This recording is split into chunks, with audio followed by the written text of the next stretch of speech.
Hey everybody, welcome to the Jim Masters Show Live Entertainment Lifestyle Talk Show series on a Sunday night. And we toast you in style. Yes, if I bring this glass too close, it sort of blows out the lighting. Good to have you with us. So I'll make sure that this is a little closer to me than it is to you so it doesn't blow out the lighting. Good to see everybody. You're now listening to and watching our Entertainment Lifestyle Talk Show series. I think it's something like episode 486, which is hard to believe, live 7 days a week. This is extraordinary how many episodes we've done of this Entertainment Lifestyle Talk Show series. And it's really been a beautiful experience. As you guys know, I do this work professionally in television and radio. But when we launched this, it was just throw on the television lights, start talking to everybody and see what happens. Throw it up in the air, see where it lands. And it's been absolutely beautiful. And thanks to all of you who have been sharing the links on your social media, who have been posting about our series, our Entertainment Lifestyle Talk Show series, and also subscribing to our YouTube channel. We would love that if you haven't done that yet. That's big time for us as we grow the channel, and a lot of people have been subscribing. We appreciate that. Just so you know, when you click subscribe, there's no cost. A couple of people, even friends I've known for years, have said, if I click that, is there a fee, like a cable TV subscription or, like a magazine subscription? No, it is actually free. They just use the word subscribe on YouTube. It's just like you're following and you believe in what we're doing here on our Entertainment Lifestyle Talk Show series. And when you do subscribe on our YouTube channel, that's the big red button. Make sure you click the notification bell so that way you never miss any of our live episodes, our pop-up shows, our on-location shows, our holiday specials, and themed shows, and so much more that we do for all of you here at JMS Live. So, sip on a Sunday. Nice and smooth. We'll put that down without spilling it. This is quite a feat. When I go from here to here, I try to still look at the camera, the lens, and I try to find where the table is. And then I quickly look down in hopes that you don't hear crash. A little behind the scenes for you here at the Jim Masters Show Live. There's a lot we do behind the scenes to pull this off. All right. So how's everybody doing today? We've got an incredible guest, Broadway, television, film star, actress, voice talent, musician, singer extraordinaire. Satomi Hofmann is with us live and direct from New York City. And we've got an epic chat coming up, and she's been watching our series and our episodes. She enjoys all the levity, she said, and she's happy to be here tonight. We are so happy to have her here as well. Going to join us in just a second. Of course, we greet all of you in style. Welcome to the Jim Masters Show Live, Entertainment Lifestyle Talk Show series. If this is the first time you're here, we welcome you in style. We say hello to the Levity Squad. That's everybody who's watching all around the world. Yes, we are live right now. My hair's getting long again, huh? It used to be short like him. And now you can measure the length of the pandemic with the measurement of my hair. It's kind of cool. Hello, Lovities watching all around the world. And again, today on the show, Satomi is going to join us in just a second. She's all poised and positioned near her microphone in her studio. We're excited about that. Do subscribe to our YouTube channel, Jim Masters TV. Show it some levity, gang, and click the notification bell as well. Also, while you're watching on our YouTube channel, which is the channel you're watching right now, be sure and give this episode a thumbs up. Yes, a little thumbs up. You see that like button there? Give us a thumbs up and leave a comment for us on the YouTube channel. We would love that. And also share the famous JMS Levity. Yeah. Do that for us. Spread the word. Tell everybody you know around the world about our show. We really appreciate that. Post the links on your social media. We have, again, viewers who watch religiously, faithfully, our JMS Levity Squad from all around the world. Like Toby, who's watching in Encino, California. Good to see you, Toby. Welcome to the show. Linda Odell in Florida. St. Augustine says, good evening, Mr. Levity. Good evening, Levities. Good to see you in Florida. It's so nice when you're here, Linda. We love it. Crystal is watching in Connecticut. Oh, boy. Nice comment here. Hi, Jim and Lovities. Happy Sunday. I hope you had a fantastic day. You know where we were? We were in a movie theater. We haven't been in a movie theater in a couple of years, and we went to see The Eyes of Tammy Faye. I posted about it on Facebook. Jessica Chastain, Andrew Garfield, Vincent D'Onofrio, Randy Havens. It was really, really well done. And it's about a 2-hour movie. And thanks, Crystal. Appreciate it. Exciting show with amazing music, inspiring conversation, levity. Absolutely. That's coming up. If you may remember, Steve Peters, Reverend Steve Peters, who Tammy Faye Baker on PTL interviewed back in 1985 in that groundbreaking interview. He was a guest here on the Jim Master Show Live last week. He's prominently featured in The Eyes of Tammy Faye, which is in theaters right now. So we all went and we enjoyed it. And it was really well done. Well done. And they're saying that it's a potential Oscar-worthy performance by Jessica, who worked 10 years to get that movie off the ground. She always wanted to tell the story, and she certainly did it in style. Hi, Jim, from Dawn. And good to see you, Dawn. Sherry's in Kansas. Good evening, everyone. Good to see you, Sherry. We love when you're here watching in Kansas. And thanks for all the sharing of the links on your social media, spreading the word about our shows. Merlin is here from Ontario, Canada. Hi, Jim and all lovities. And Blissful Angel is here from England, from Great Britain. Hello, Jim. Happy to join you here on this live show. Thanks and hello, lovities. Welcome, Satomi, to the Jim Masters Lovity Squad. Lovely to see you. Perfect. We love that. We love when you guys welcome each other, which is nice. And Linda is welcoming Satomi to the show as well. That is really, really nice. Good stuff. Christine Clifton is here as well from North Carolina. And greetings, Jim and Lovity friends. Welcome, Satomi, to the show tonight. Cheers to you all. Good to see you as well, Christine.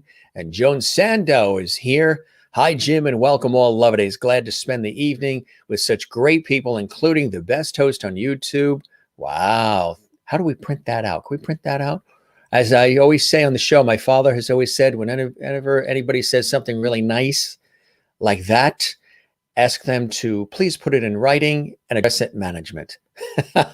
We're lucky, ladies and gentlemen. Well, I am lucky to be graced by your presence as well. Lisa Rodrigo is here. Hi, all, and cheers. Good to see you, Lisa.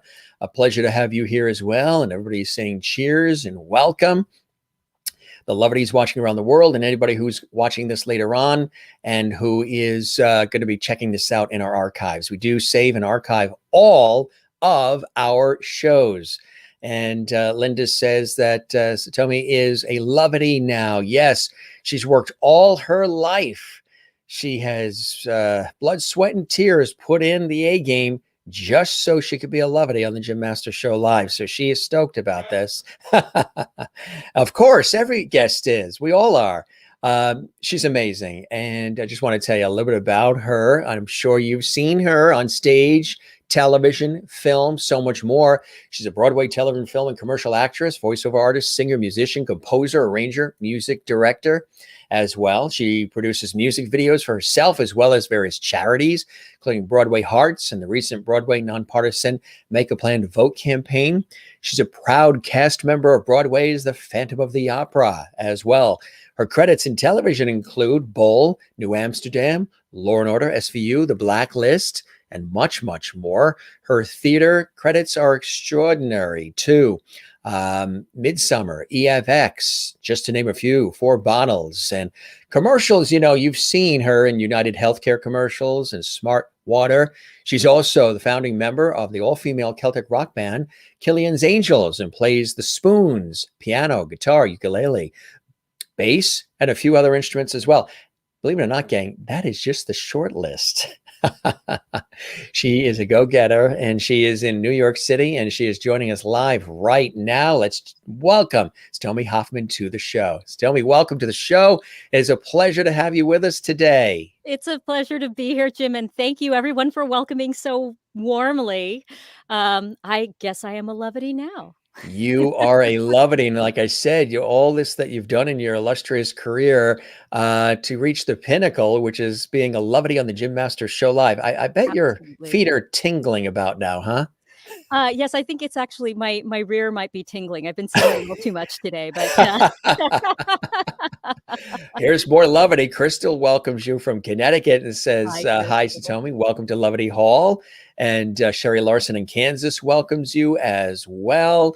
And Mary Bishop is in Florida welcoming you. I love that. And Alessandra in North Carolina welcomes you, says you're a part of our lovely family. Just to name a few. How have you been? How are you doing on this Sunday night? It's been a really interesting year or two. I was just mentioning that we squeezed in an afternoon movie at the local theater. They I'm were playing very the jelly. Eyes of Tammy Faye, which was kind of cool to see, actually, with Jessica Chastain and Andrew Garfield. It was really good. But it was the very first time we were in the theater in quite some time, and it's nothing like seeing a movie at a movie theater. How about you? How have you been through all of this? Like everyone, it's been such a ride, Jim. I don't know if my fellow Lovities know, but the Phantom of the Opera was actually the last show to play Broadway before we were shut down. Yes, So we yes. were actually in the middle of a matinee, and I had a cue to run off stage and run back on. I ran off stage, was handed a costume piece by one of the dressers. He handed it to me and said, "They're closing. We're closing. They're Ah, closing." And I ran oof. back on, and I went to stand up stage and sort of stood there in shock, and kind of sidled my way over to one of my fellow actors, and I said, "We just got the notice. They're Mm. shutting us down." And So that's been going for almost 30 years plus. yes, we are actually at 32, I believe we were. Is it 32 I think years we were now? coming I Wow. lost count Yeah. over this last year and a half because I don't know, Yes. do we count last year? Do we Yeah. not count last year? I had a wonderful pleasure and honor through my work with public television to co-host the national PBS special with my co-host and dear friend Denise Richardson, Mhm, and it was for PBS National. It was through WNET in New York, mhm. 13, and it was the celebrating the 25th anniversary of Phantom of the Opera for great performances.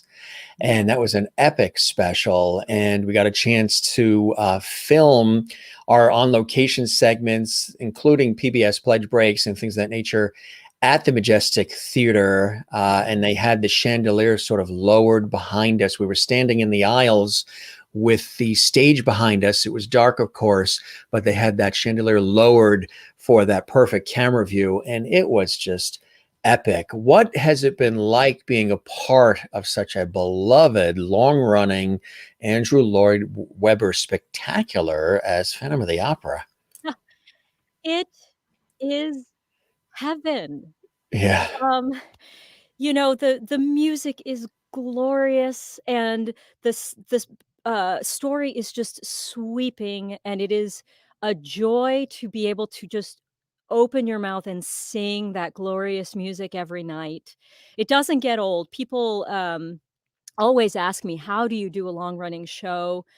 Same show, 8 performances a week, and I think what people who aren't in the industry don't understand is that it's not the same show every single show. It's live, which means things are changing. You feel different every day. You feel different about the material every day. And if it ever feels like it's teetering on getting stale, it's so easy to switch it up, to change what you're feeling in the moment, to change how you view the other characters, how you view this world that you're living in.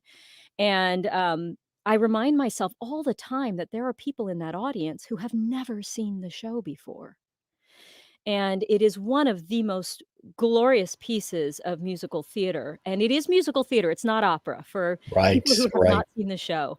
Um, right. yeah, I have had a lot of people, Ask say, about "Well," that. yeah, yeah, or like, "I'm not really into opera," and it's like, it's not opera. It is musical theater about opera, and so there are some operatic voices, um, and I'm so lucky because my fellow cast members have these glorious voices that I get to sing with every night, and I'm very excited because we are heading into rehearsal at last, and we are reopening on October 22nd. And I am quite certain, Jim, that there will be ugly tears. Yes, I don't doubt. Absolutely. It's going to be an extra special season for sure, right? Yes. Who would ever think, what we've experienced is something we would be experiencing. How did it turn out that you had this glorious opportunity to be a part of Phantom of the Opera? How did that opportunity develop for you, Satomi?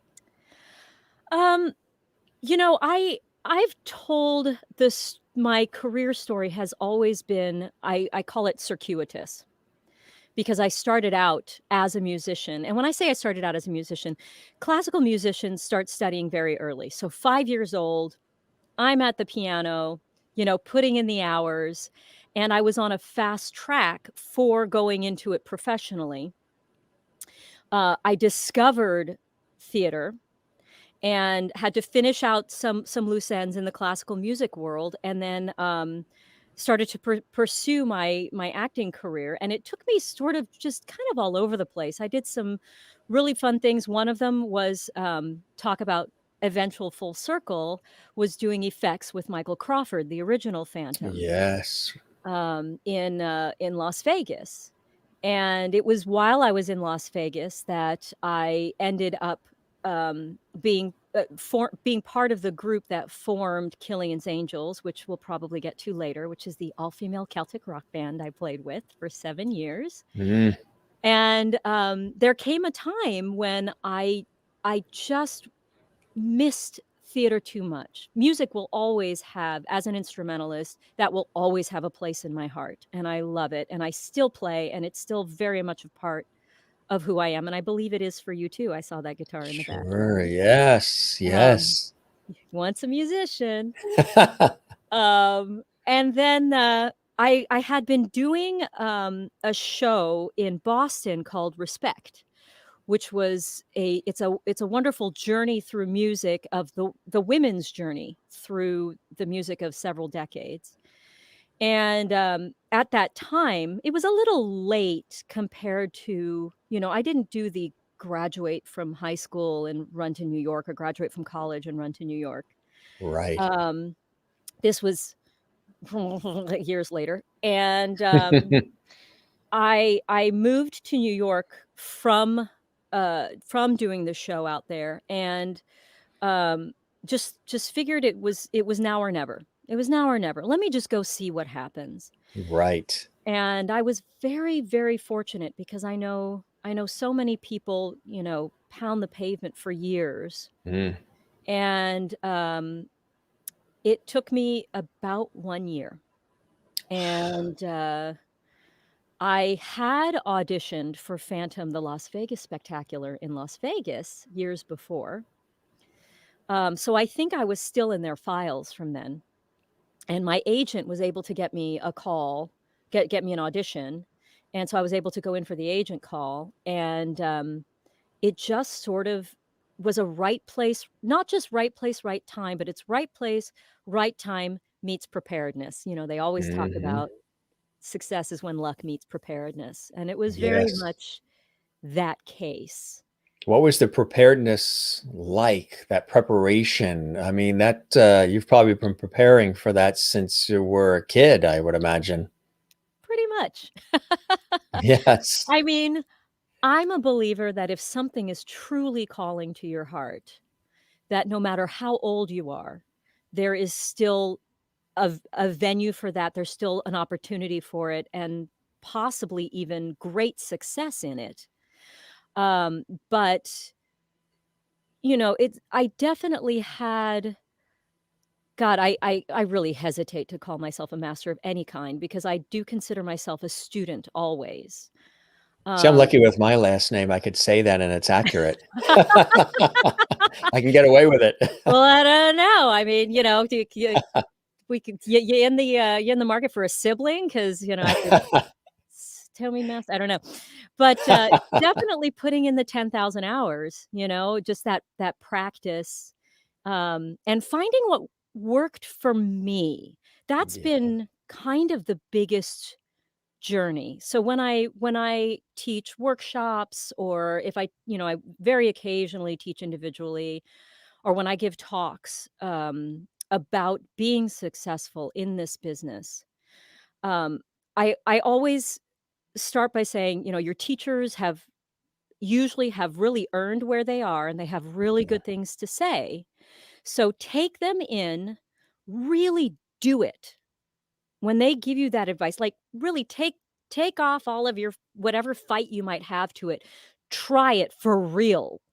Really try it. If it doesn't work, you can then discard it.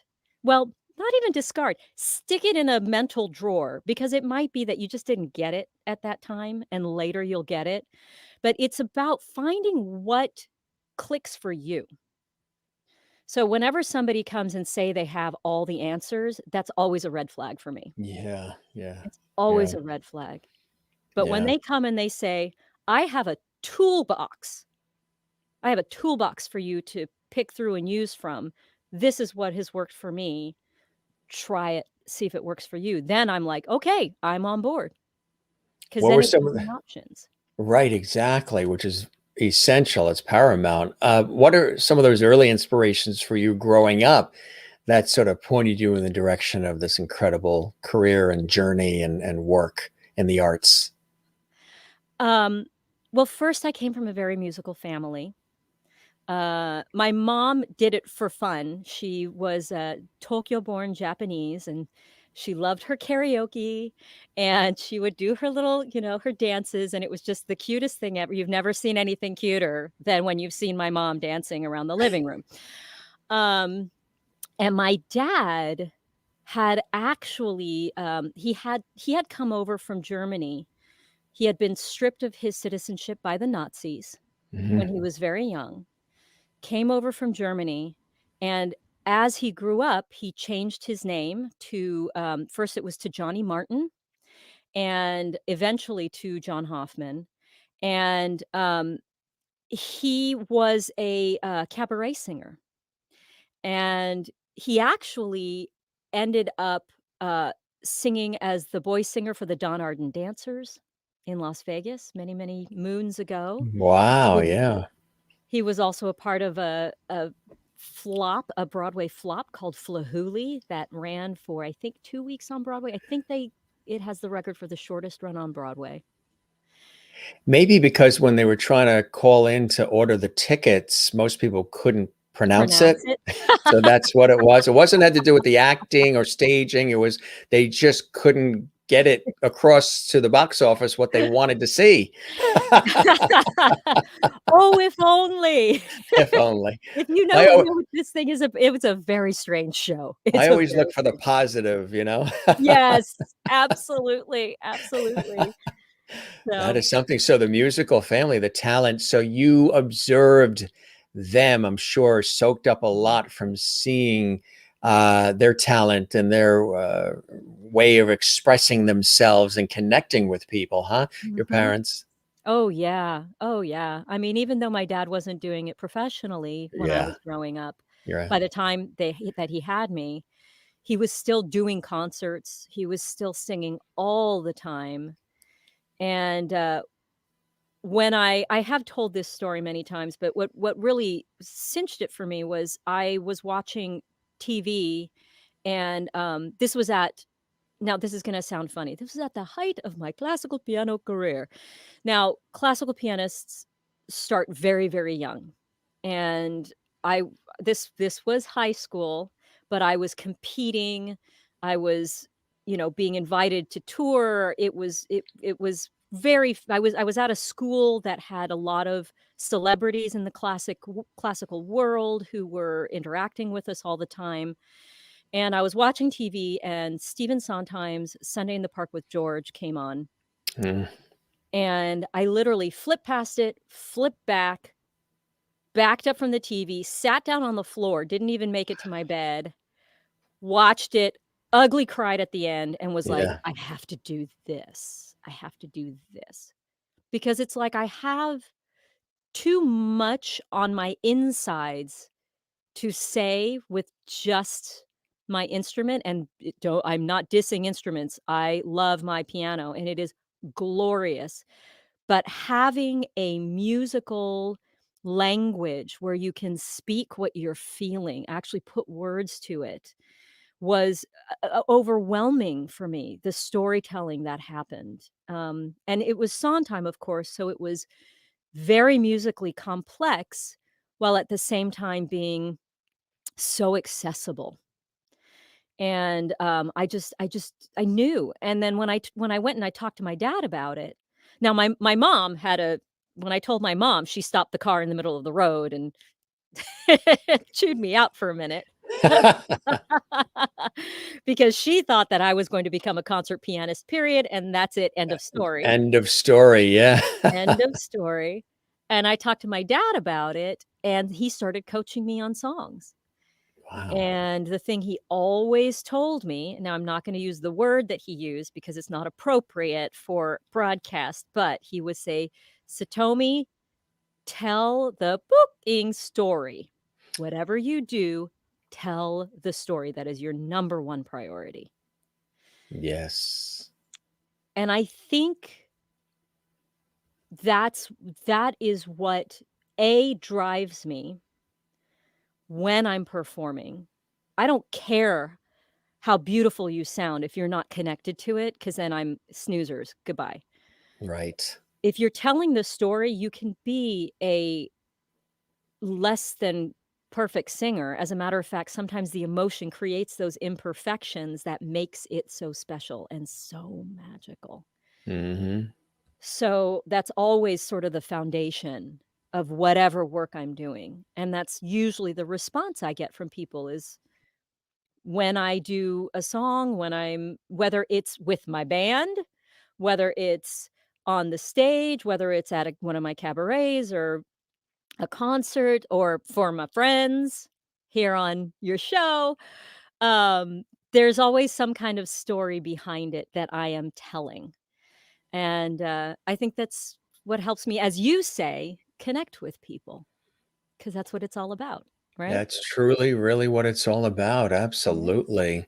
So, what was one of those early experiences, those crucial experiences for you, Satomi, where you got a chance to really connect with people? One of those big break moments for you early in the career? That would have to be Michael Crawford. That's a big one. Yeah, yeah.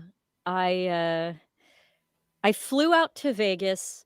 I a friend one of my best friends had been a travel agent at the time, and I was looking through the industry rags for auditions, and there was an audition for the leading lady in this show with Michael Crawford in Las Vegas, and I'm like, "Okay, why not?" I called her up, I said, "You wanna go to Vegas this weekend? Let's just, tickets are so cheap, let's just go." And, thank God she brought another friend because, I spent the next 2 days, I think it was something like 10 or 13 hours at a time in this theater, um, going through this insane audition process. Now I was not union at the time, that's not union standard, um, but doing even in the audition, doing that work with Michael, he's definitely one of those performers, who's very present. The work means so much to him. So he's focused when he's up there. And so getting to even do the audition with him, very sadly, I did not get a performance with him. I got the audition, I got the entire rehearsal process, and I got my dress rehearsals. And he injured himself he did all of his own stunts. And he pulled a groin muscle Mm, doing what's called a slide for life and from the back of the theater, so down a wire all the way to the stage. And, that's a so he tough pulled one. one. It's intense, and then he didn't call out the next day, and he got the other one. So, so he was eventually replaced by David Cassidy, and I got to do the show and I was so bummed about Michael, don't believe me, because he was just a joy to work with. But then he got replaced by David Cassidy, who was also a delight, and we had a lot of laughs, a lot of hilarity. David contrasts with Michael, in the sense that Michael is very, very focused and he's very, it's here, it's here, it's here. And David was just fun all the time. That had to be, right? Yeah. And Joan, thank you so much. That's so kind. Thank you. Mm. It's such a pleasure to I I feel like I know that's what interviews are, is we talk and talk, but I wanna hear about you, Jim. Can I ask you, what was that moment that was either your big break or that moment that was a turning point for you in your career? I think one of the first for me was an internship that I got while I was in college in New York when they were launching News 12 and they were launching AMC, American Movie Classics, and I think the Bravo Network. And I got a chance to work behind the scenes with those networks, which was really, really cool as a learning experience, part of school. Back in college, I was president of the university's debate team. I went to LIU, Long Island University in New York. And so we got a chance to debate against a lot of other colleges and really learn ad lib skills and impromptu speaking and extemporaneous speaking, which I absolutely love. I love live. I love, off the cuff, freestyle. Probably is why I love doing all of this. And then I think an opportunity to work for a commercial television station, which was Young in New York, out on Long Island, where since they were young, we got a chance to do a lot of different things. I was news reporting, I was doing voiceovers, I was working in the traffic scheduling department, I was co-hosting telethons, I was doing all of these incredible things. And then I had an opportunity to audition with public television. And they brought me in and said, gee, we like your style. We like what you're doing. Would you like to be one of our hosts for public television specials? And this was out on Long Island at WLIW, Channel 21.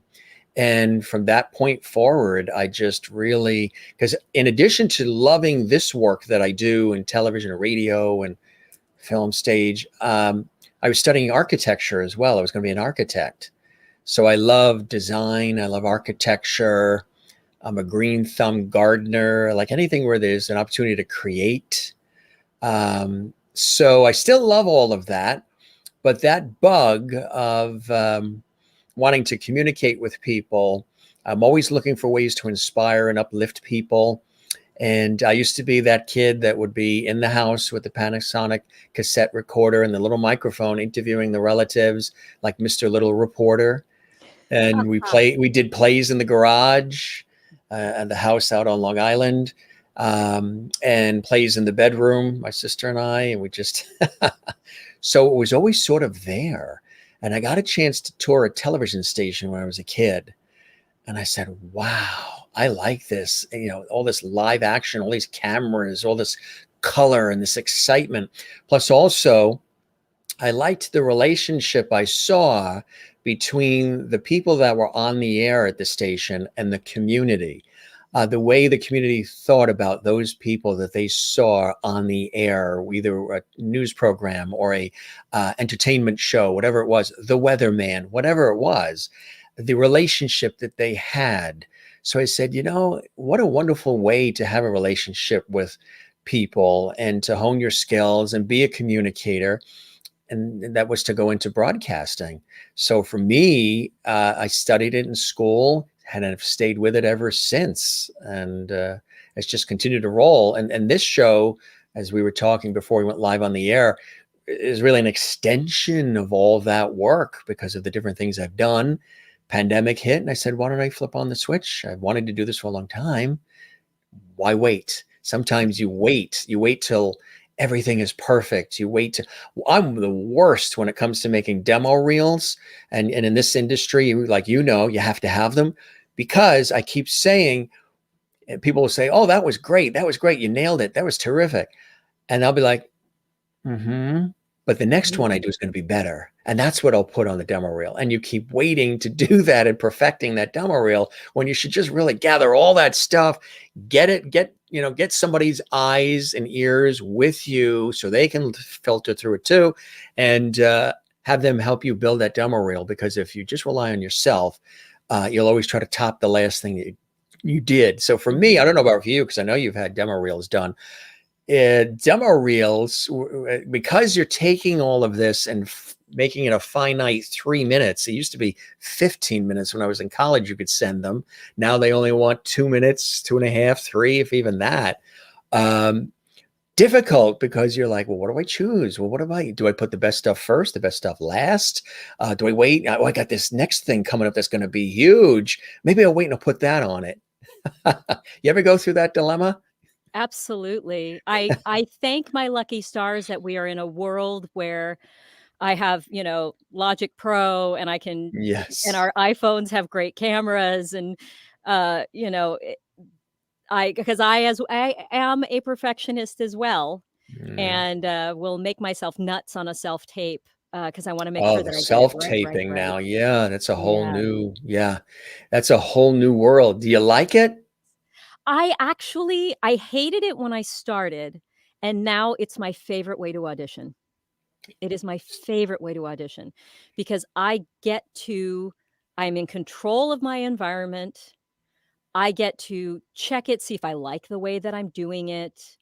Um, it just feels I feel like I give a better performance because 9 times out of 10 you go into an office, you don't know what to expect with the people who are there. Half the time, the subway's been tied up, you've been dragging your audition clothes around with you on your back all day. You show up and you're sweaty and you're smelly and you're changing in the bathroom, and, ladies, this, like, your silk is sticking to you and you're like, "God, I have sweat stains," and I gotta be pretty and I've gotta go and do this thing, and now you want, "Oh, you're gonna give me a different sides, okay." And, I mean, you Right, they get switch it up. Yeah, they they switch. switch You're it you're up. thinking it's this, and then they switch it up. And then there's also 300 lookalikes sitting there waiting to go in ahead of you and after you. And let's face it, I should say most casting directors are delightful, but every Yes. once in a while, you'll get someone Who's a little who's rough around the difficult. edges, or Yeah, or they had a yeah, bad day and you're the next one yeah, in, and you're just an easy target. And I'm yeah, pretty, water off a duck's back, but I've had some rough ones where it's like, "Oh, wow, okay, I am not your yeah, punching bag," but, yeah. um I had one once after rushing through the city, and it had to be in Lower Manhattan, and it was at a time, and it was after, obviously 9/11, so they were still constructing the Freedom Tower and all. And it was hosting like an industrial. Mhm. But getting to Lower Manhattan was very difficult because there was tons of construction, a lot of roads were closed. So I took a cab, and then from Grand Central to the cab to straight in, and we were like, "Oh my God, this is like we're getting stuck in traffic." And the taxi cab driver is getting nervous and beeping the horn, and he's trying to find all these different routes. And I said, at this point, it might be better if I just get out and run the remaining blocks, Yeah. which sometimes you end up doing Yep. because the cab is still stuck behind a garbage truck or a bus or something, or somebody from out of state who took a wrong turn going down a one-way street and blocking traffic. And I go in and I'm all, excited. And I saw some other folks who were auditioning that I've seen, worked with in other projects, which you see a lot too. You end up Mhm. sometimes working with a lot of the same people. Mhm. And what was really nice is we were all rooting for each other. Good luck when Yeah. you go in there, like cheering each other on. Good luck. Yes, Whoever exactly. gets it, gets it. Yep. Uh, but the person that was there, when I did the audition and I did the script and everything, and she was more focused on. uh, She was younger, so it was actually one of her first. I think it was one of her first casting gigs or something. But she was more. Her commentary is more about the cologne I was wearing. She was like, What is that cologne you're wearing?" And I said, "Oh, it was, I don't know, it was Calvin Klein or whatever it was." She goes, "Oh, my grandfather wears that." And I'm saying to myself, "Okay, so what is she saying? She's saying that I smell like her grandfather. How is she, is this a setup? Or is she seeing how I react? And she goes, oh, yeah, yeah. She said, she was just dwelling completely on the cologne. And it was very light. It wasn't even, Mhm. where you walk in the room and everybody passes out. Right. Um, and basically all I said was, well, your grandfather has great taste. Yep. And then she stopped and she rolled her eyes a little bit. And next day I ended up getting the part. I Wonderful. didn't think I would Yeah. because of, gee, should I say that your grandfather has great taste? Does she see that as like a comeback or something, like a challenge? Right. But I think maybe it was like a test to see how you will respond to that. Can you respond? Some people would freeze. Oh, wait, Mhm. I have this in my mind just to read the sides or read the teleprompter, whatever it is, and just do that. They're Mhm. throwing something at me from left field that Mm. ooh. Yeah. And because I love ad lib and I love having, you can throw anything at me and I'll catch it and I'll gingerly throw it back. I think from that experience, she saw that I was able to do that Right. because it was like a co-host situation where you had to play off the other person and feed off the other person's energy. So it Got worked out you. great. So, Yeah. but you can have some interesting times in those offices. Oh, yeah. And you never know. You You never never know. know. Yeah. So you've had a great experience and a wealth of experience. Do you see yourself as the actress who sings, the musician who acts, or what comes first in your heart? Obviously, the music has been prominent. That you were in the Celtic rock band and so much Mhm. more. Was the music the thing that spoke to you first, and is that the thing that is still deepest in your heart and then everything else follows? Or is acting first for you?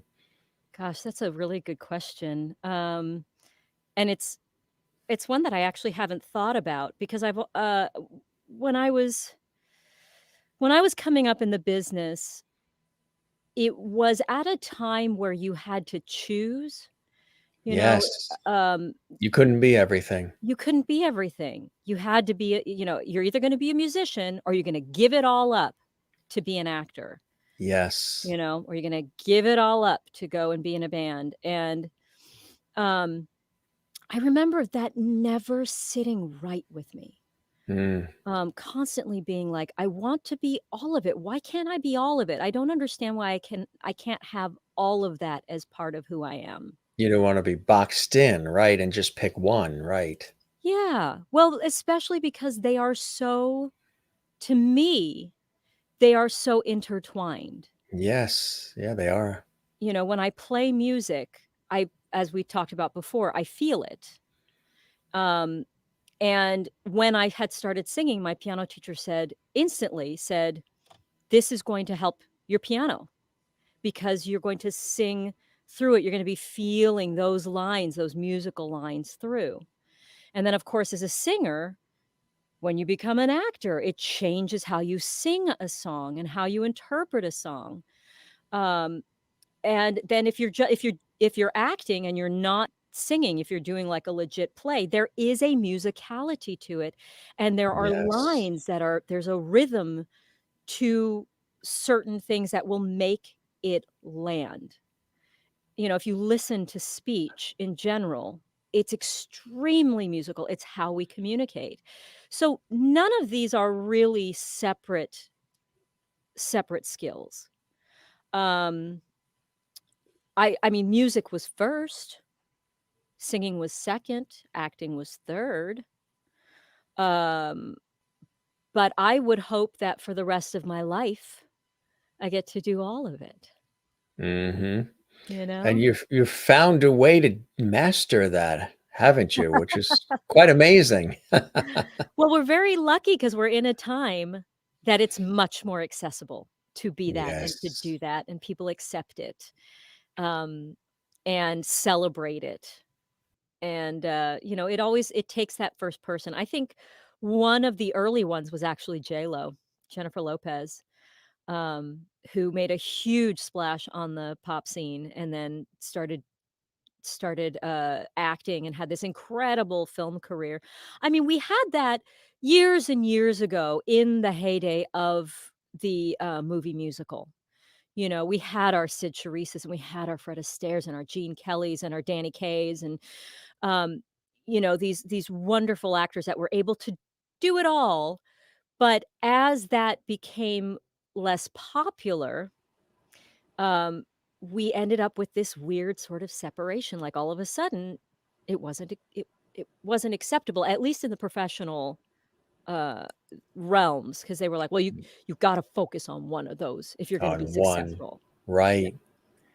And I've always been like you. I've always had my hands and my desires in a lot of different things. I've been one of those people who, I was always told you should know at least a little about what everybody's doing. Know if you're on set, know, respect, honor, and appreciate what everybody around you is doing. And if you're in a studio or whatever it is, know what the sales department's doing, know what programming is doing, knowing what the makeup artist is doing, the lighting director, the grip, any of it. Just understand and appreciate that all of these are pieces of the puzzle that make the entire thing work. Because I know sometimes you can be on sets in different places where somebody comes bursting in and they're it and everybody else is sort of stand back. And I've never been that way. I've been like, hey, without you, we are not this. There's no us, there's no we, and we is better than just I, especially in these types of industries. So be a Jack or Jill of all trades and be able to, because there's been many times I've been thrust in. Jim, the other person is ill. Jim, the other person didn't show up. Jim, the other person got called away. Can you run in there or run out there and make it happen? Which I love, those moments, because then your adrenaline's going, and you really are. They're all depending on you to make magic out of thin air. Those are some of the best moments, but you have to be prepared for that, ready for that, and some of that is extraordinary when that happens. So, yeah, I've always been of the ilk like you. Don't fence me in. Yeah. I want to do this, and I want to do that, and I want to do that, and you never get bored either when that's the case. You're constantly honing your skills, and there are times when, like with being in Phantom of the Opera, where you're, singing and acting and performing, where you get to roll several different things into one, which is great. Well, my regular track in Phantom is one that has the title of the wardrobe mistress. So I play a costumer in the show, and it's the wardrobe mistress confidant. So I get a Yeah. lovely moment later where I get to be all decked out in the gigantic costumes with the white makeup, and I have a solo and the wig that hits the ceiling. Um, but part of my job is essentially they needed someone who could be a dresser on stage Mm-hmm. for two extremely important moments in the show that if you've seen the show, you Yeah. probably never even realized it was happening.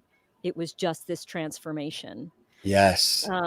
And it gives me so much appreciation for my dressers, for my costumers, for um, and even when I was in college, I was lucky enough, I went to UCLA, and at the time, part of the theater degree program, you had to work in the other departments while you were Yes. there. Right. And as a result, I get onto a set, I get into a theater, and half the time the stagehands are some of my best friends because I know I see them and I appreciate that this does not happen without them, and I know how hard it is, and I know Yes. what that work is, and that none of what is going on stage happens without each one of those people. And it's really it's so special, and and my dresser, I love her to death because she gets me out on She gets stage. you. Oh, Yeah. yes, I have some very, very quick changes It's during the show. amazing. Yeah, I Uh, have some very quick changes during the show. it's like, rip it Yeah, off, put it on. yes. Here we I mean, go. the fastest one is, when I understudy Carlotta and I understudy Madame Giry, And Carlotta has a 30-second change where it's at the end of Prima Donna, and she is full on fur, gigantic, gorgeous gown with a train, hat, umbrella, corset, you name it. And that curtain hits the floor. Carlotta runs up stage, and there's a team of 7. Let me 1, 2, 3. So there's 5 on her, and then there's a couple of stagehands back there who in 30 seconds have to get her out of one and get her into the next costume. And It's when I say incredible. those guys are amazing, Yeah. that team is yeah. Yeah, shout out to my wardrobe peeps. Yes. And do it again tomorrow and the next Yep. day and the next day and the next day. There's a lot of, and the physicality of it all is extraordinary, isn't it? It really is. The running joke at Phantom is when people join the company, they think they're coming into what we call a park and bark. So a park and bark is you walk out on stage, you park your rear, and you sing, and then you walk off stage, and you're really there to be a glorified mannequin for these gorgeous costumes and to be a voice. Everybody who comes in immediately loses weight. Without trying, they're like eating like horses, and Yeah, they're still right. dropping pounds because we are nothing but stairs and running in, my confidant costume is, I wanna say it's like either 17 or 19 pounds, and then I pick up another 11 pounds and run around the stage with it. My Carlotta clocks at about 21. So you're essentially performing with just think of like a preteen wrapping, maybe a toddler, but, a healthy strapping toddler moving into the preteens, wrapping themselves around your body, and then you're running around, and then picking up your baby, and then running Yeah. around. So Yeah. it's a lot, y'all. It's a lot. That is a real, you don't need a gym membership. You pretty much got it there. Until you get used to it, and then you're like, "Dang it, dang Yeah. it." But You also, in addition, of course, Phantom, which is the beloved show for so many years, have dabbled in commercials too, and have had an oh, opportunity to yeah. be a part of a lot of different commercial campaigns. Do you enjoy doing that work? I do. It's so fun. Commercials. I'm actually most proud of the commercial I just shot last week. And you can find it on YouTube. It's the new Prudential commercial celebrating Broadway's return as part of the Oh, I've Curtain Up. seen, yeah, yeah, Yes, as part of that yes. campaign. Yeah, shot it, had a great time, came home, it came out, watched it. I mean, it's just Very so touching. oh, yeah, oh, yeah. Yeah, But that was commercials are beautiful. fun, commercials Yeah, tend to be very positive. yeah. The messaging is usually very positive. Hmm. I've been Yeah. lucky enough to be cast as, the more positive characters. We we actually have proof of that. Roll it. Oh god. Thank you for coming. So, my family is looking for beef that is all natural and antibiotic free. You ever been to a factory farm? No? 2,000 cows, one bathroom. Yeah, I get an antibiotic shot every day, whether I like it or not. I like it. Okay. I'm Justine Clark, and this is Heart Health Beat.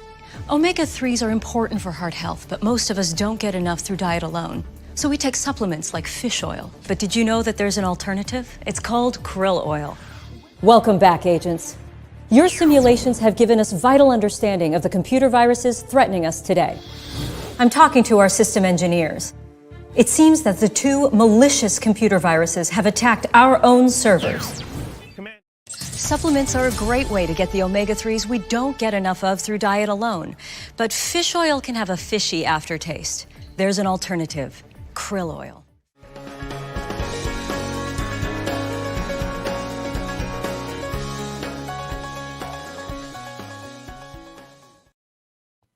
Well done in all those different roles, and Yeah, yeah, that's I'll actually one of buy the all of it. And I mean, those are, I definitely have newer ones out there, Yeah. but yeah, it's super fun. It's super fun. It's Yeah. always been, and I got to dabble a little bit in what you did with that more, more hosting style. Yeah. I've done a Yeah. few of those. The voice you can trust. I play a lot of doctors and reporters. Yes, I could see that. Absolutely. Yes. Well, you did Law and Order SVU. What was the character on Law and Order? I was a doctor. I You was were a doctor. Dr. Mayer, something like that. Yep.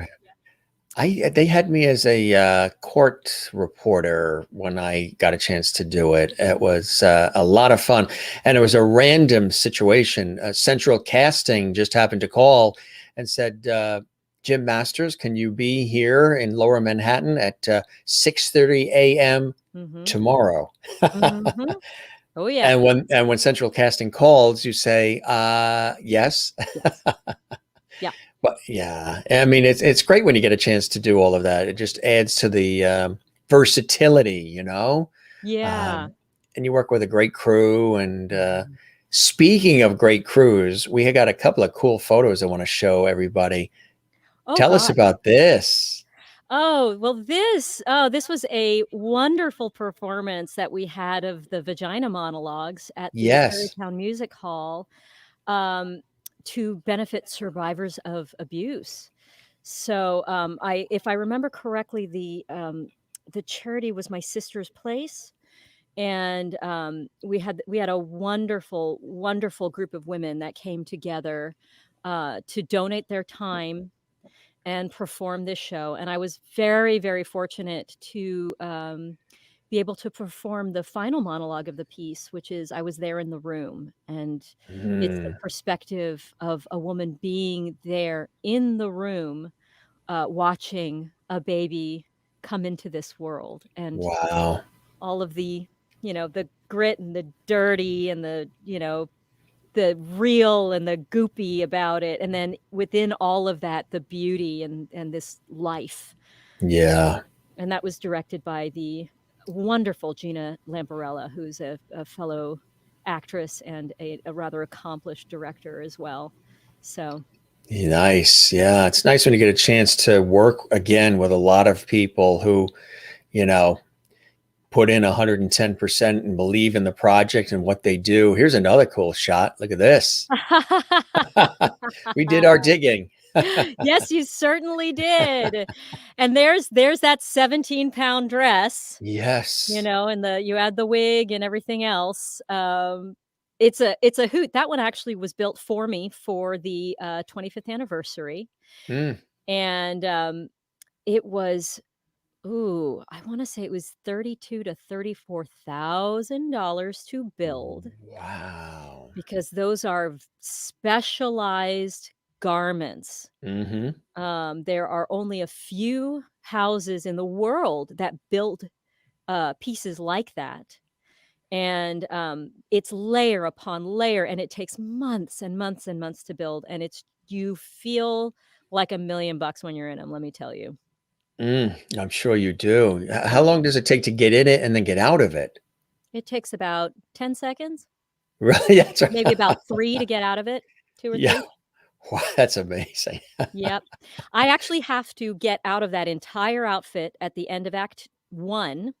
Yeah. And I have less than 15 minutes to run downstairs, drop the wig, drop the outfit, Hmm. completely strip my face of all of that makeup, put on a fresh palette of makeup, get Yeah. into my next costume, put on a new wig, gloves, jewelry, the whole 9 yards, and run back on stage for Masquerade at the top of Act 2. Oh my God. That's It's a very incredible. tight change. It's a very That tight is change. that is dedication. Oh, this is Another Bank of great. America, yeah. Yes. So Bank Yes. of America has a wonderful program, supporting, uh, charities, They people who do. Yeah. yeah, people who want to make a difference in the world, and I've been so lucky to be a part of multiple charities. I am Green Captain, for Phantom with, the Mm. Broadway Green Alliance. Hmm. And right now I've worked with several different charities that bring music, usually to people who can't get to it. But the charity I work most with now is called Broadway Hearts. And it was founded by Jessica Radetzky, who is this remarkable woman. She's one of our ballet dancers at the Phantom of the Opera, a beautiful ballet dancer. And she started this charity in honor of her father, where we have Broadway talent bring music to children in children's hospitals.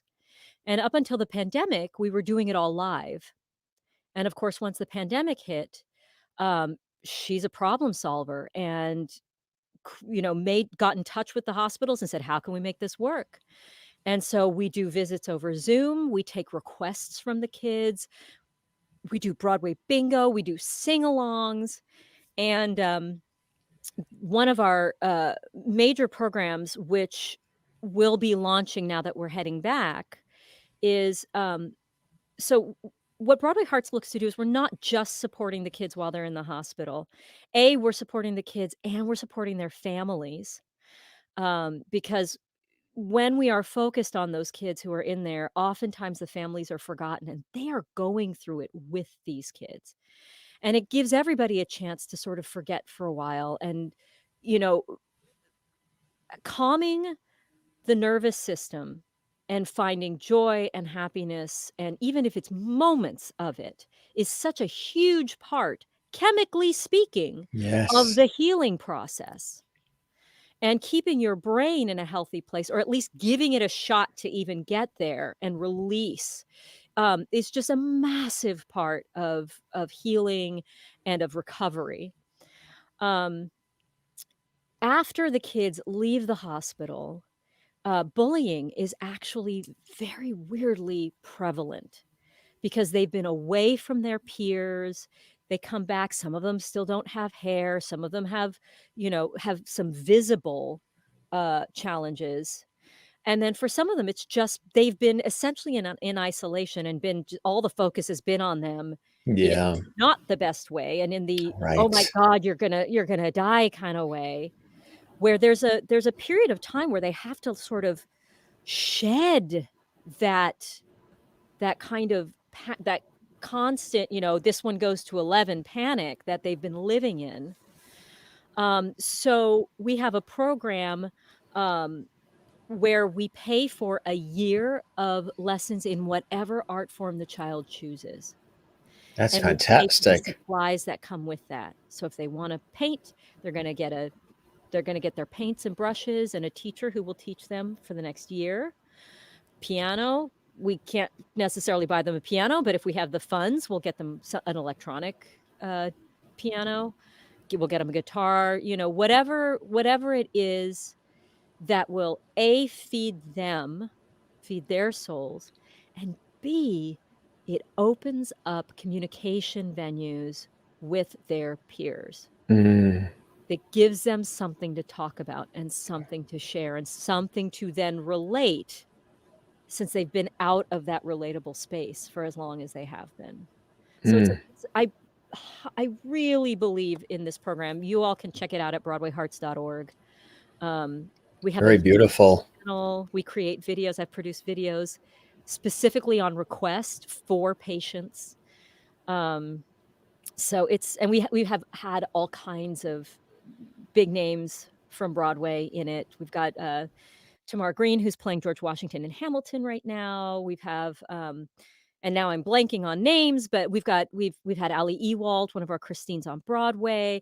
We've had all kinds of wonderful Broadway performers come and be a part of it. Sorry, I went on that for a while, but I'm really No, that's terrific. You really explained it so eloquently, and people get a good sense of what it's about and the importance of it. I think it's a beautiful thing, right? Paying it forward there's nothing better. yeah. Yeah, And that's it's incredible great. to do the visits. I mean, lots of happy tears. Lots of happy tears there. At the Jim Masters show around here, we call that levity. And lots of levity. That's lots of levity. Wouldn't it be levity? Exactly. Yes. I still think you need to have that. Oh, Ah. California blue. I met the most wonderful people on this shoot. We shot it in California. I'm from California, so it was great to head home for a while. Hmm. Um, and it was a bilingual commercial. I am not Latina, but people have thought I was Latina since I was a little girl, and I have Yeah, right. many Latino and Latina friends. Yeah. And I even asked them, I was like, "Hey, is this okay? I got cast in this thing." And they were like, "Go make the money, girl." It's like, "Oh, Right. okay, okay." So, yeah, this was a really fun commercial to shoot, and we got to eat the food.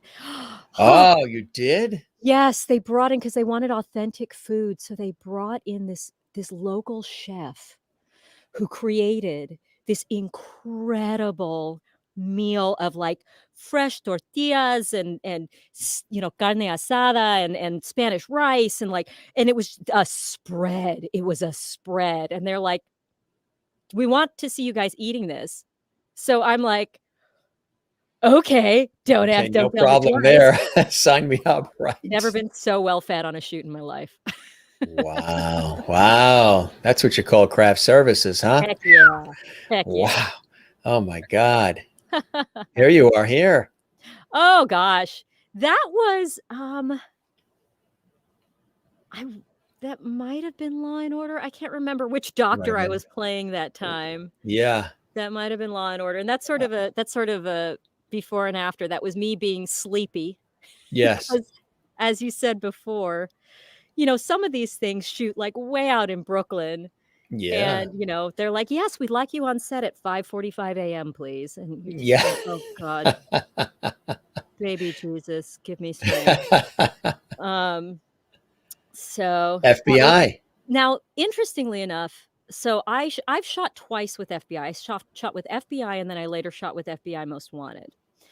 And, you know, it's always the ones where you're like, "Oh, I've got a scene with the star, and it's just me and her, and she's the nicest, and we got along great, and we had a great time shooting." Cut, cut, cut. Came time to air. Where's my scene? I told everybody I was gonna be on. Gone. That's what happens, And it right? happens. It Yeah. comes with the territory. Yeah. Yeah. Yeah. Yeah. The experience was great. Exactly. Oh, and that's backstage at Phantom. Um, that is my, innkeeper's wife costume. I actually wear a different one now, I think. I think they've Mm. changed my costume since here. I'm still wearing my wardrobe mistress wig. I stay in that. These costumes, this is one of my lighter ones, believe it or not. Yeah. And they Yeah. are just girls, it is pretty princess time. And some guys. It is pretty princess time, and it is a joy. There are days where you're like, "I am hurting and I do not want to put this thing on." But Right. 90% of the time you're like, "Mama, I'm Yeah. a pretty girl," It's just so fun. Oh, Very dramatic here. Love it. she is probably one of my favorite. I love playing her. For those of you who don't know, this is Madame Giry, Mhm. in Phantom. I have a lot of pictures of Phantom because I've been with the show now for 10 years. Unbelievable. Yeah. And I've been, it's remarkable to be able to be with a show that you continue to love, that is Yes. easy to give 110% every night, and still be able to go and do all the other things that I do. Yeah. I've been very fortunate that I still do TV. They've let me out to do film festivals and to do short run theater. The show definitely comes first, but when they can, they are very aware that going and performing elsewhere and filling and refilling the well is what keeps our performances vibrant. That's right. You have to keep creating in order to create. That's right. Exactly. Well said. That is so very, very true. Here's another cool one. Jessica Oh, Jones. I loved doing Jessica Jones. Okay, I told you I play doctors and reporters. Um, it was so unbeknownst to me, I was shooting the very last scene of the very last episode of the very last season of Jessica Jones. Wow. I That's was historic. Yeah. literally the last scene to shoot. Had I known, I don't know if it would have gone as well. Because everybody's just waiting Yeah. for the party at that point. Yes, right, exactly. And the emotion of it all too. Yeah. Oh, yeah, and what a wonderful set to be on. Everybody from, Nisa, who was our director, to everybody on set was delightful, and everybody was there because Yeah. it was the end, It and was the they were gracious enough to invite me to the after party, and I said, "You know, that would be so fun, but this is the end of a journey, and I felt like I needed to respect their time together." And so I said, "Thank you so much," and I left. But they were that kind of crew. They were just yeah, like a lovely. family. And Yeah. sometimes when you have that atmosphere, there's nothing better. We actually call it our phantom family. Oh, yay! You're just pulling up all these wonderful memories. I This is tell you, we do I do my research. You certainly do. My God. Um, so this is in the studio, in the recording studio.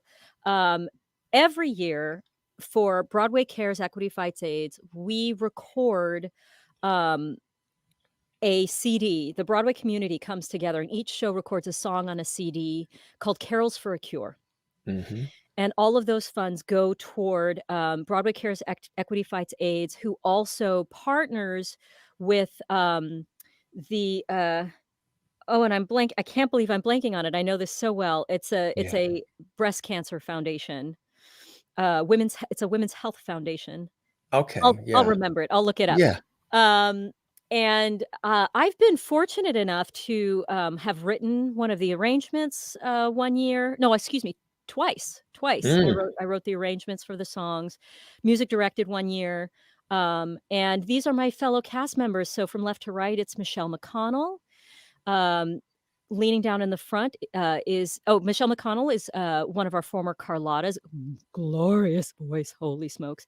Mm. Erica Wong kneeling with Xiao Xiao Cao behind her, two of our incredible ballerinas. Like if you see these girls dance, you will lose your minds. Yeah. And then on the end is Janet Saya, who is our swing, which it means that she covers every single female ensemble role in the show, including Carlotta and Madame Giry. So she covers Carlotta, Madame Giry, and then 6 female ensemble roles.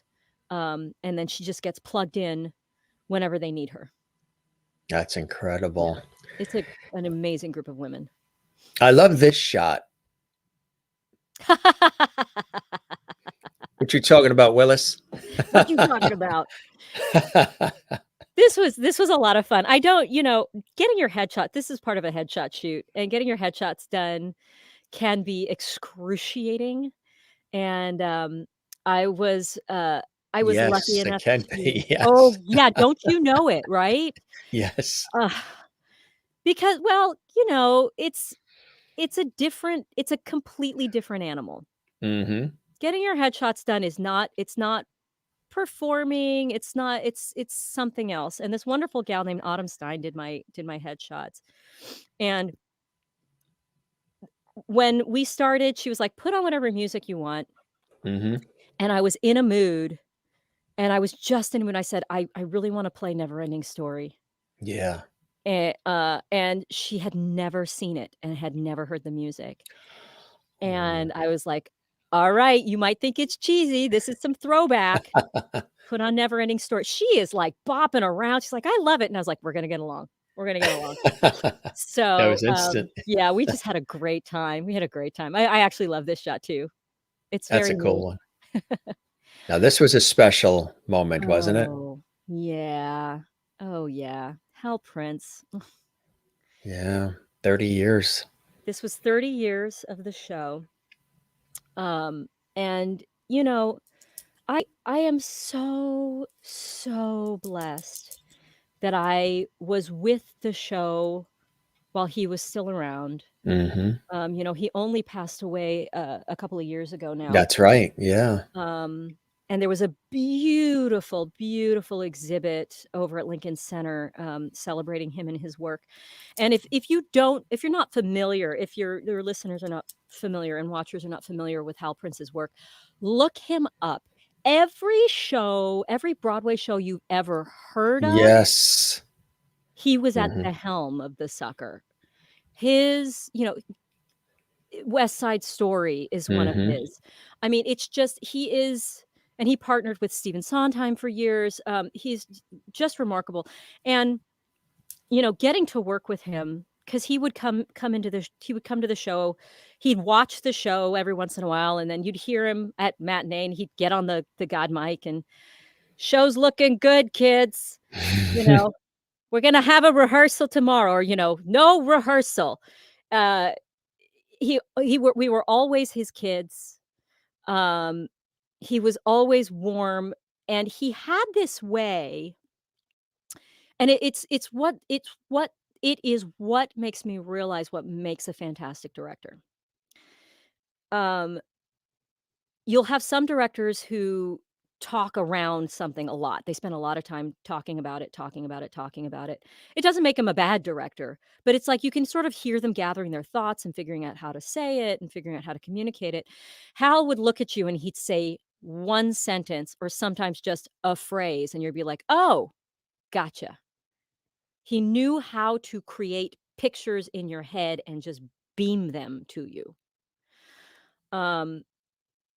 And because of that, it was just really special.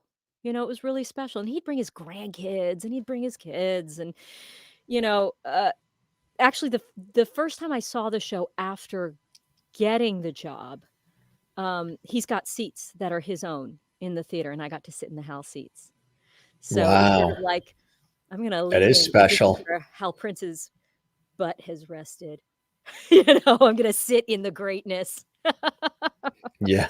I'd Sorry, say. I clearly have a very strange sense of humor. No, I had Florence Henderson sit on my lap once at a Oh, gala event, and I've heard she's nothing but delightful. I was holding her up, and we were all squeezed together for this. The photographers wanted us to all be together, and she was in this white pantsuit. And she sat on my right lap or my leg because they need to get closer. Come on, everyone. And I said to her when she got up afterwards, because we were chatting, we were doing an interview, and we were chatting at this event, and I said, "I'm never going to wash those pants again." And she turned around. Now, first, when I was holding her up, I'm like, "Wait a minute, am I holding up Mrs. Brady? Right. I'm holding up Carol Brady. I've now Right. been reduced to that 10-year-old kid again." Did you have a crush on her like everybody else did? Florence Henderson, Barbara Eden, Elizabeth Montgomery, Shirley Jones as Mrs. Partridge. Yeah. Yeah. And so here she is on my lap. And I said, "I will never wash these pants again." And she turns around and she goes, "I bet you won't, Jim." She had a fun side to her. Absolutely. I love Yeah. it. Humor, levity. That's what you got to have. Absolutely. Yes. Look at this shot. Oh, yay. Now, here's what I love about this shot. So I am half German and I am half Japanese. And a lot of times the Japanese doesn't read. I just sort of I'm what's called ethnically ambiguous. People can't place it. In this shot, Which is I actually look- very popular in casting right now. It's yes, at last, honey, at last. It's Believe it. me, for Yeah. years, I couldn't get arrested. I couldn't get into King and I. You didn't because have the I blonde hair, wasn't- blue eyes, and No, I wasn't Asian enough to get into King and I, and I yeah. wasn't white enough to get into other stuff that they were looking for whites. So I was sort of Yes. in this no man's land for small They're chunk trying of to my figure out career. where do we put her, right? What do we do, right? Exactly. And then Ethnically Ambiguous came along, and now Yes. I'm a busy bee, and I'm grateful for it every day. But what makes me laugh is I look so Asian in this shot because at this point in time, we had 5 Asians in the cast. So we have from left to right, you've got me, we've got Courtney Liu, one of our wonderful dancers, Ali Ewalt, who was our Christine at the time. We have Jolena Javier, who just recently got married. So Hmm. congratulations, girl. And Christian Shebeck. And we were representing. And Yes, so you this was were. right before Masquerade. I'm very, very proud of my Asian heritage. Oh, And I'm very proud absolutely. of my German heritage. You know, ich Yes, spreche ein bisschen Deutsch. Auch. that's it. So, yeah. That's right. So you have a little sushi with some Wiener Schnitzel. That's hilarious because my nickname in high school was either Axis, because we thought that I might be partly Italian, and Sushi Schnitzel. Sushi Schnitzel. You hit it You know, right on the you know, head. see, I'm intuitive, but that's not easy to say that either. No, it's Sushi not. schnitzel. I Gesundheit. mean, it rolled off your tongue pretty nicely. Well, you know, It's like I've you've had been practice. all these years. Yes. Yes. Yeah. Oh, this is a beautiful film. And I do believe I think it's still out there, maybe on Vimeo. It's an award-winning film called Stuck. Hmm. And it was written by a man who has become a dear friend of mine, and he's unbelievably talented writer and actor, John Pains, Hmm. Painz. You know, so like, ow, I'm in pains. Right. And it was not based on, but inspired by his own struggle with agoraphobia. Hmm.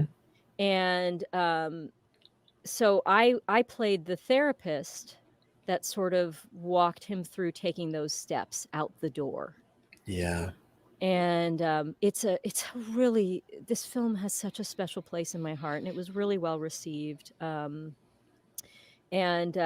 it really kind of, I had worked with him once before on a short called Untitled Zombie Project, which was just funny and weird and strange and hilarious. And had been intended as a pilot, but didn't quite take off. And Stuck is really where we became dear friends. And he actually just released a book called Blue Up State that you can get on Amazon. And he's one of those writers that, gosh, when you read him, it's just like Hal. It instantly creates pictures in your head, and you're like, I know who these people look like, I know who these people sound like, and it's just he's the person you see in that film is John in many ways. Yeah. Yes. Right. And I adore him. That's beautiful to be a part of projects like that, right? Yeah, it truly is. Oh, yes. Look at that. Yeah. I like that shot. I like the way they captured that. That's really cool.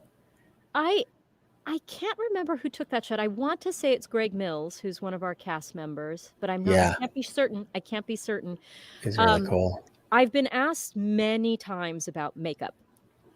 I've been asked to give tutorials about it, and someone had been, had reached out to me, and so I wanted to give them some close-ups of, what that looks like, and how the whole face looks like, and how the close-up of the eye looks like, because it's all about shading, and it's all It about is. practice.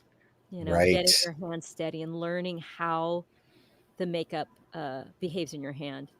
I'm not going to go into the tutorial now, but When we have her back, it'll be all about makeup application and doing it the right way. That'll be in part 2 of JMS Live. Oh God, you poor thing. Oh, this is, Yeah. I first of all, I feel like I'm on This Is Your Life at the moment. Yes, and I am Ralph Edwards. Yes, you are. You are. This is your life. It makes me realize that I've been a part of some really extraordinary pieces. That's what's cool about looking back at some of these, right? Yeah. Yeah.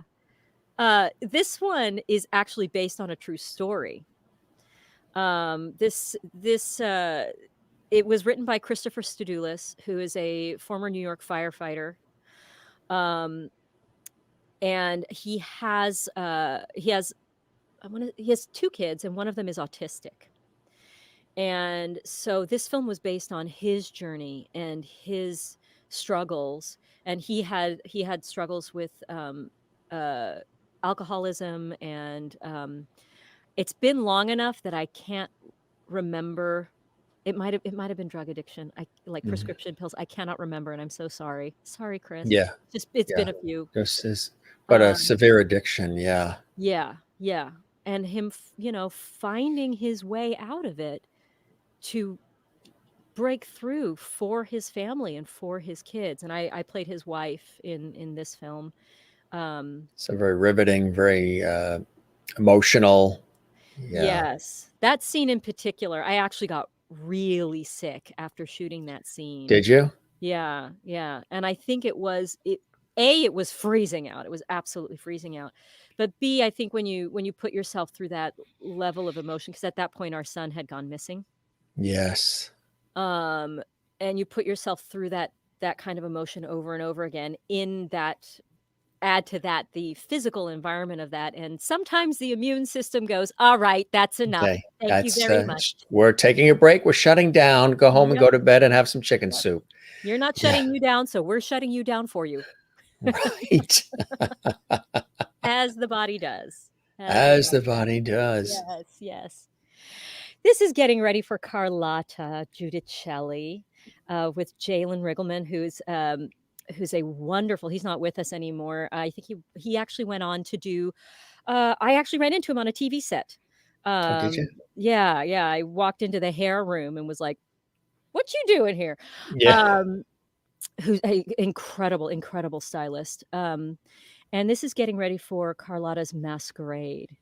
I think one of the most fun things about Carlotta is she has the most glorious wigs and costumes and, pieces on the wigs, her hats, everything is, you're just, one thing they did beautifully, Maria Bjornsson, who was our costume designer, did beautifully, is her costumes are so evocative. And they really do honor the time period that they're in, so that when you go and see the show, you can sink in, as long as you don't spy, somebody's Velcro coming undone, peeking out. Because wait a minute, those things happen. These things do happen, Jim. Here and there. Do happen. Yeah. Well, I mean, how do you think I get out of something in 6 seconds or less? Right. I'm amazing dresser, Jennifer Caruso, amazing dresser, and B, everything is quick rigged because everything is. Mama don't got time for that. Show is still going. Quick rigged. I like that. Oh, yes. That's the term. That is the technical term for it, is quick rigged. So you got a zipper in there. You've got a Velcro tab in there. Snaps. Everything. Hot glue if necessary.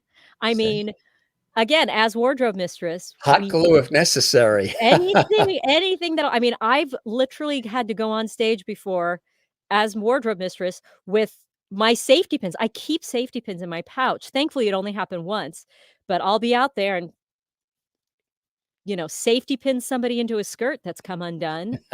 Because that's what you got to do. I've cut people out of their costumes. That's where trust comes in.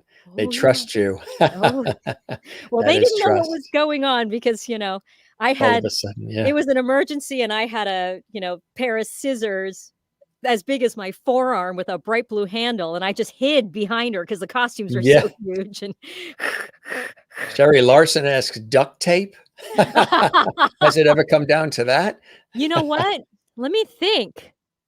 Let me think. I mean, I wouldn't put it past us. I Yeah. sincerely wouldn't put it past us. That duct tape might be part of the scenario. It's magic stuff, man. It's magic stuff, and you gotta do what you gotta do to get through the show, Yes, you do. you You had an know? opportunity to be a part of this too. Oh, I loved doing Manifest. That Yeah. was fun. Oh, no, I'm sorry. For a second, I was thinking about FBI Most Wanted. Manifest, yes, that was one of those situations. So you have to be flexible in this business. Yes. That was one of Yes. those shows where I was cast in a role, and then I showed up on set, and they flip-flopped me and another actor. And so suddenly I came prepared with all of my lines. To do And then this suddenly, role. yep, and then suddenly I had one. And what was great is the scene was us getting chewed out by our bosses, so I just internalized that because it was, the shame was there of like, "Oh my god, Yeah. I've been demoted. I'm never gonna work again." All part of the And, learning experience. It makes us stronger, right? it's Stronger, more resilient, and it's happened to I mean, if you've been in the everyone. business for long enough, it's Yes. happened. Oh, yeah. Oh, yeah. Oh, this was actually at the Hal Prince exhibit. And, when there simply was not enough time in the world to be in there because there was so much history. There was original scores, original scripts, original props, original costumes. And then you could actually hear him talking Yeah, about these shows and about the processes, which is incredible. which is absolutely incredible. And what I love is, again, because of my Japanese heritage, he had directed Pacific Overtures, which is a Yes. Sondheim musical about uh, the Western world colliding with Japan coming out of its feudal period. Yeah. And to watch this show by two white men and still be able to be like, huh, yeah, and it was an all Asian cast, and it was like, wow, you see me, Yes. Right. I felt Right. that's an R- honor. That's an honor. Yeah, there it is there Yeah. again. More there. Yeah. And we Really got to actually, at the very end, they did have, that's in the bottom picture. You see some costumes on the right, and then you actually see one of the organs from the show, mm, the Phantom's organ. And they did have to the right of that a keyboard, and the cast that attended the opening, we had a preview opening of the exhibit, so we actually sang. I want to, was it Masquerade? It was probably Masquerade. mm. Yeah, but we Very sang. cool. Yeah, and it was just to be among it all, and to think of how, it's not often you get to work with that level of, God, I don't mean to sound cliche, but level of greatness. Yeah. Just No, have that's what it that. is, A horse is a horse. That's Yeah, what it is. Yeah. yeah. That's incredible. Speaking of level of greatness, you wanted to possibly do something involving spoons? Yeah, so I mean, earlier, that's yeah. multi-talented. So let me wet my whistle. Yeah, that's right. Everybody have a sip of whatever you need to have a sip of right now. You started with that cocktail, and I was like, "Geez, I should have brought a glass of whiskey. What is wrong with me?" I was being a good girl, and you come in here and you're like, "Hello, Oh, fancy everybody." schmancy. Yes, Yes. yes. I Well, will be you know who drinking got me tonight. started, of course, is my partner in crime, who is usually always here. Sometimes we save him for towards the end, but George Burns. Oh, good night, Gracie. You're right. Oh, He's love there, him. and he's already dipping in. His cigar, I think, acts as a straw, because whenever I look left, I look at the glass, and somehow it's empty, and I I was have about no idea. Yeah, he says, "You're doing great, kiddo." Well, thanks, George. That's Thanks, Georgie. So, George, you're going to see something really miraculous done with spoons. Tell us about this. So, well, like I said earlier, I spent 7 years in an all-female Celtic rock band called Killian's Angels, um, with an incredible colleague of mine, Beth Mullaney, who of Mullaney Music. She was the first one, and then brought myself and Ginger Bruner, who was an NPR radio host in the Las Vegas area on. And from there, we expanded and became a seven-piece all-female Celtic rock band. So Yeah. unlike your guest, Alejandro of the International International Celtic Choir last night. Yes, Yeah. who does all of those beautiful, like, Celtic woman, we were playing the pubs. Yes. I highly recommend if you're drinking, refill it, hold it up there. You can give a little sway. But while I was Exactly. there, I learned to play rhythm guitar. I learned to play the spoons, and I learned a little bit of Irish frame drum as well. So, See, for you're a those, little Irish in you now, too. just call me Satomi Hofmann. That's right. Like, Oh, Hoffman, that's right. yes, during this part of the interview, um, we actually had a bartender named Brendan who taught us how to properly drink Irish whiskey. Mm. How do you properly drink it? Well, how you properly drink Irish whiskey, Jem, is you have your whiskey and you have an ice water back. And I'm going to stop with the accent because I'm going to mess it up and offend somebody sooner or later. But you take a little sip of your whiskey and you swirl it around in your mouth and you enjoy it. And then without swallowing, you take a little sip of your ice water back. So it's just a separate glass of ice water and blend them in your mouth. And what that does, it will change the palate from musky to sweet. Almost instantly. And the other thing it Incredible. does is it makes it last a long time. Makeup tips, whiskey drinking tips. You're only going to find this on the Jim Master Show live. Hey, listen, That is we incredible. we try to deliver over here. So anyhow, Everybody's been drinking their whiskey incorrectly until this evening. Thanks to Satomi Hofmann. now you know. So now you know. That's it. Pay it forward. And then, of course, during that process, you raise the glasses and go slancha, right? Slancha. Slancha. Exactly. That's it. I'm glad you know. I'm glad you know the proper way to toast. Yes. Irish on my father's mother's side. Yes. Father's mother's side. Yeah, they came over from Ireland, settled in New York. Lovely. Lovely. I won't ask I'm you're just English, Irish, Swedish, and French. Wow. I love Yeah. it. I love it. But people sometimes think Italian or Greek or Mhm. Latin, Romanian. I mean, I've heard a lot of different things. And then Oh, yeah. they'll say, well, see, my sister has blonde hair, blue eyes. I have cousins that have freckles and red hair. And so, yeah, English, Irish, Swedish, and French. It gets very confusing sometimes, I'm sure, when the family get-togethers. Right. But Why I've been at Irish festivals and they'll say, I'll go up to somebody who's like straight from Ireland and I'll say, do you think I'm Irish at all? And they'll go, oh yes, we could tell right away. You have the high cheekbones and that is definitely Northern European. I could see the Irish in your eyes. I can see the twinkle and the smile. I said, thank you very much. On my father's mother's side, I am. Now pass the potatoes and preferably mashed. Yum. See, now I'm hungry. Thanks, Yeah. Jim. Well, you got the Now I'm spoons, hungry. so That's we can true. spoon That's in. true.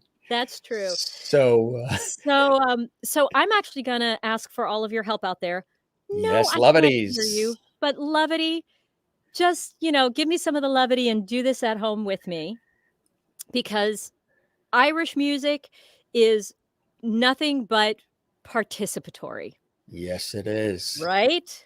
Yes, it is. So, So, all the viewers watching around the world, all the lovities, this is one of those partake in the show segments.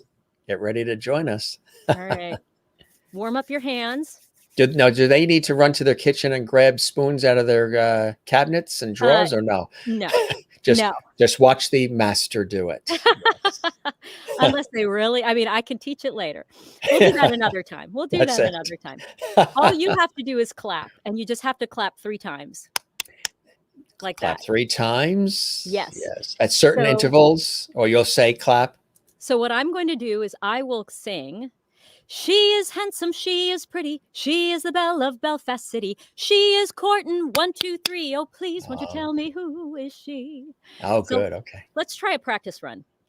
She is handsome, she is pretty, she is the belle of Belfast City. She is courting 1, 2, 3. Oh, please, won't you tell me who is she? I'll tell me ma when I come home. The boys won't leave the girls alone. They pull my hair and stole my comb. Well, that's all right till I come home. She is handsome, she is pretty, she is the belle of Belfast City. She is courting 1, 2, 3. Oh, please, won't you tell me who is she? She is handsome, she is pretty, she is the belle of Belfast City. She is courting 1, 2, 3. Oh, please, won't you tell me who is she?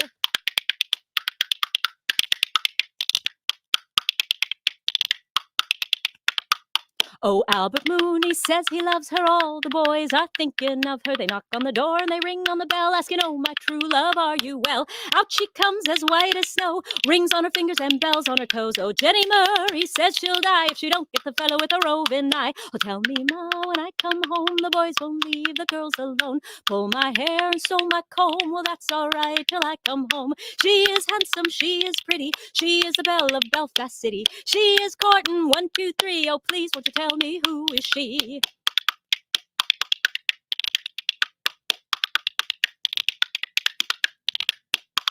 Let the wind and the rain and the hail blow high and the snow come tumbling from the sky. She's as nice as apple pie till she gets her own love by and by. When she finds a lad of her own, she won't tell her mother when she comes home. Let them all come as they will, for it's Albert Mooney she loves still. Oh, tell me, ma, when I come home, the boys won't leave the girls alone. Pull my hair and stole my comb. Well, that's all right till I come home. She is handsome, she is pretty, she is the belle of Belfast City. She is courting 1, 2, 3. Oh, please, won't you tell me who is she? She is handsome, she is pretty, she is the belle of Belfast City. She is courting 1, 2, 3. She is courting 1, 2, 3. She is courting 1, 2, 3. Oh, please, won't you tell me who is she?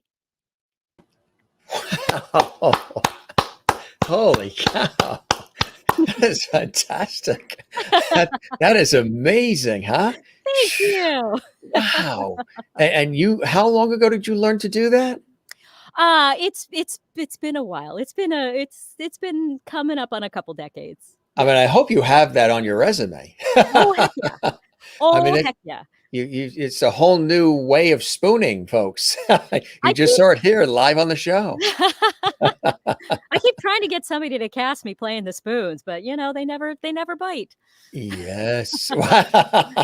You've got claps and applause from Sherry Larson in Kansas. And she even dug up some spoon emojis.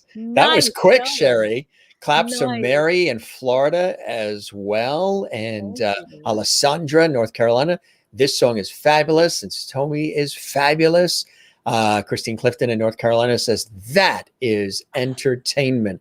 It really is. Multi-talented you are. Did you all clap along? I hope you did. Yes, I was. Did you guys? Were you guys clapping along with us as well? If you didn't, you will rewatch this in the archives in full and clap along. That is fantastic. That is really, really cool. I love that. So when do you get a chance to do it? Do you get a chance to do that now anywhere? Oh, yeah. I mean, I still, even though I do the show full time, I do concertize, and I am putting together. See, I am here. I'm saying it here. I'm putting together my cabaret for New York. I've done several cabarets outside of the state, but I think it's time to do one here in New York. So I you're will just be doing it announcing this there. now, right? Yes. Oh, You what's heard it exciting here about live that from is, Masters. yes, and we have a graphic for that. It's called a world premiere exclusive. Ooh. We are all set up for that. You heard that announcement Ooh. here. I want to show you some of the comments too. Alessandra, North Carolina, she clapped along which is cool. And Blissful Angel, who is watching in Great Britain, says, was Satomi. What a beautiful voice, too. She was clapping along as well. Perfect. And loves your voice. That is really, really nice. Very, very cool, huh? God, I tell you, the talent comes from every direction with you, Satomi. Really fantastic. We actually have a little something that we dug up that goes back a little bit. Oh gosh. Look at her face. I know, because I don't know what it is. And what if you put something up that I'm like, gosh, why didn't I take that down? It's really cool. You're doing something really, really special. Here it is. The multi-talented Satomi Hofmann.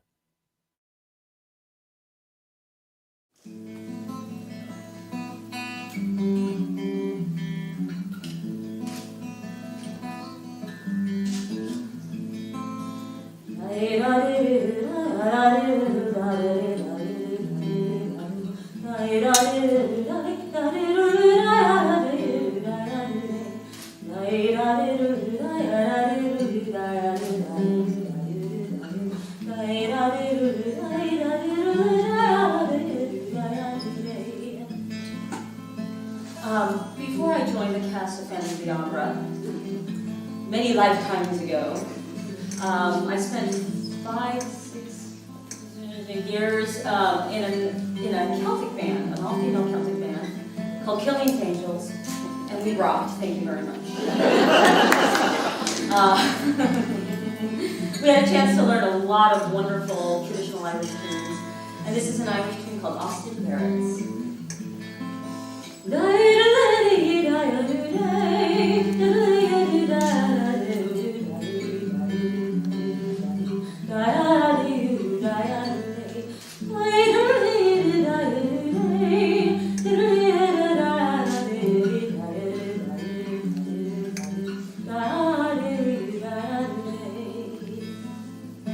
Most of these instrumentals that were written in Ireland were written for tin whistle or fiddle, but not everybody had the money to have those things. So they developed a form of music called mouth music, which is what I'm doing now.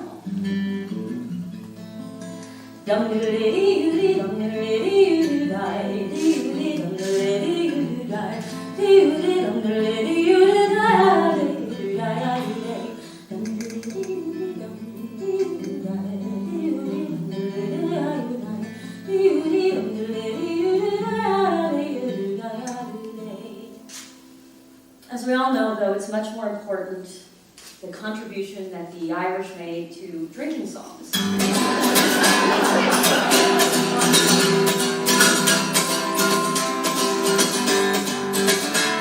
As I was going over the Carrick Mountain, I met with Captain Farrell and his money he was counting. I first produced my pistol and then produced my radar, saying, "Stand tender, boy, you're bold to see the whistle. Whack for the diddle for the dog, whack for the daddy-o, whack for the daddy-o, there's whiskey in the jar, and the whack for the diddle for the dog, whack for the daddy-o, whack for the daddy-o, there's whiskey in the jar." Now, here's the thing. Here's the thing. Irish music, one of the biggest things that you do, what happens when you go to an Irish pub? Yes, drink. Which is why I don't go as often anymore. But audience participation is definitely part of the project, so I am going to make you work. Sorry. So it's very simple. You simply put your hands together, right? And what we're going to do is actually, well, in between the yes, I want you to clap like white people on me. Cool. Now when we get to the chorus, which is with the whack for the diddle for the da, a little bit, you're going to go like this. It's very simple. With the whack for the diddle for the da, whack for the daddy-o, whack for the daddy-o, there's whiskey in the jar. Right, with the whack for the diddle for the da, whack for the daddy-o, whack for the daddy-o, there's whiskey in the... Do it again! With the whack for the diddle for the da, whack for the daddy-o, whack for the daddy-o, there's whiskey in the jar. And no whack for the diddle for the da, whack for the daddy-o, whack for the daddy-o,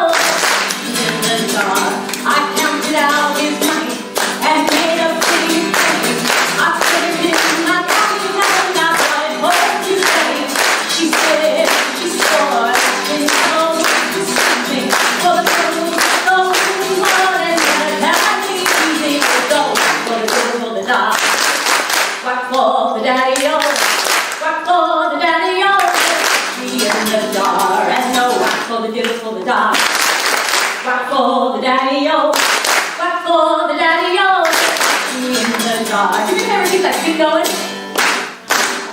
Keep going, yes.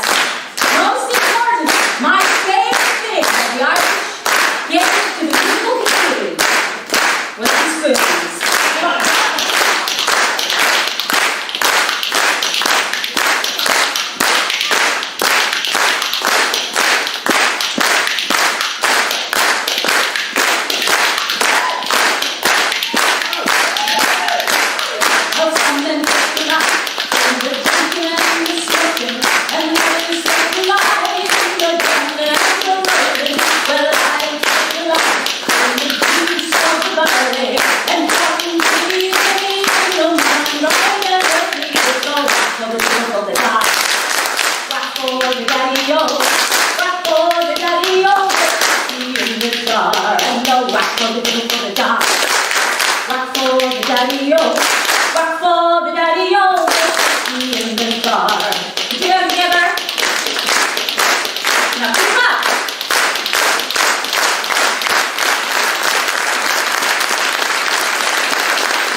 Incredible. That is incredible. I know it goes back a little bit, but just to see you on stage and for people to get a real true taste of your, not only your musicianship and the ability to do the spoons too, but just to work the crowd and the energy, and you could hear the roar of the crowd.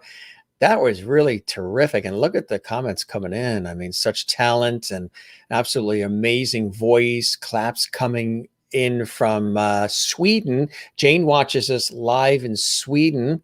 She's doing standing ovations. She's got the spoons in there as well and says, great voice. That was kind of a cool night. Where was that? What was that for? That was another benefit that we did. It was in Texas, and I honestly I don't remember who the benefit was for. It was arranged by one of my cast members. It was cool. Yeah, I mean, it's the one thing that's so incredible about people in the entertainment industry, and in particular in the theater industry, is it's a group of givers. You know, the desire to give back to the community and to bring joy to people is just so strong. It's true, we absolutely get the benefit of being able to do what we love in front of an audience, but we normally get paid pretty dang well to do it. So the fact that I could literally walk into the theater and just say, "Hey, listen, you guys, I'm actually there's a fundraiser that I'm hoping to put together because a dear friend of mine is a second grade teacher at an at-risk uh, school on the West Coast, and so I'm hoping to put together a little fundraiser for her. Early stages, so this is not a announcement at this point. We're early stages, but Yeah. um, I think if I were to go in and say, "Hey, guys, I could use your help," and every single one of them would say, "Absolutely, absolutely. When do you need me?" You know, That's beautiful. it See, was, that's what it's all about. I mean, that's really what it's all about, right? yeah. And Oh, it's yeah. great to have a family of people like that that you can depend on and that step up to the plate, which you obviously do all the time. And I know I'm involved in a lot of charity work too. And sometimes you know, the hours of the day, you're so busy, you're like, gee, how do we have time? But it's what you do. It just, we always find the time. You always make the time. And that's a beautiful thing, Satomi. Thank you. And it's a beautiful thing, Jim. I mean, the message of your show is always about giving back, and it's how we make it through times like this. Yes. You How know. have you made it through times like this? How has it, I've asked some of the guests, how have you been creative, connected, collaborative, and remained sane through it all. And that's usually where they say, Jim, get back to me on the sane part. I'm not there yet. Or was I ever? I was about to say that's assuming that I was sane to begin with. Right. Um, honestly, the when we first TBA. right, TBA, exactly. I'll get you back to you on that one. That's a broadcast term, right?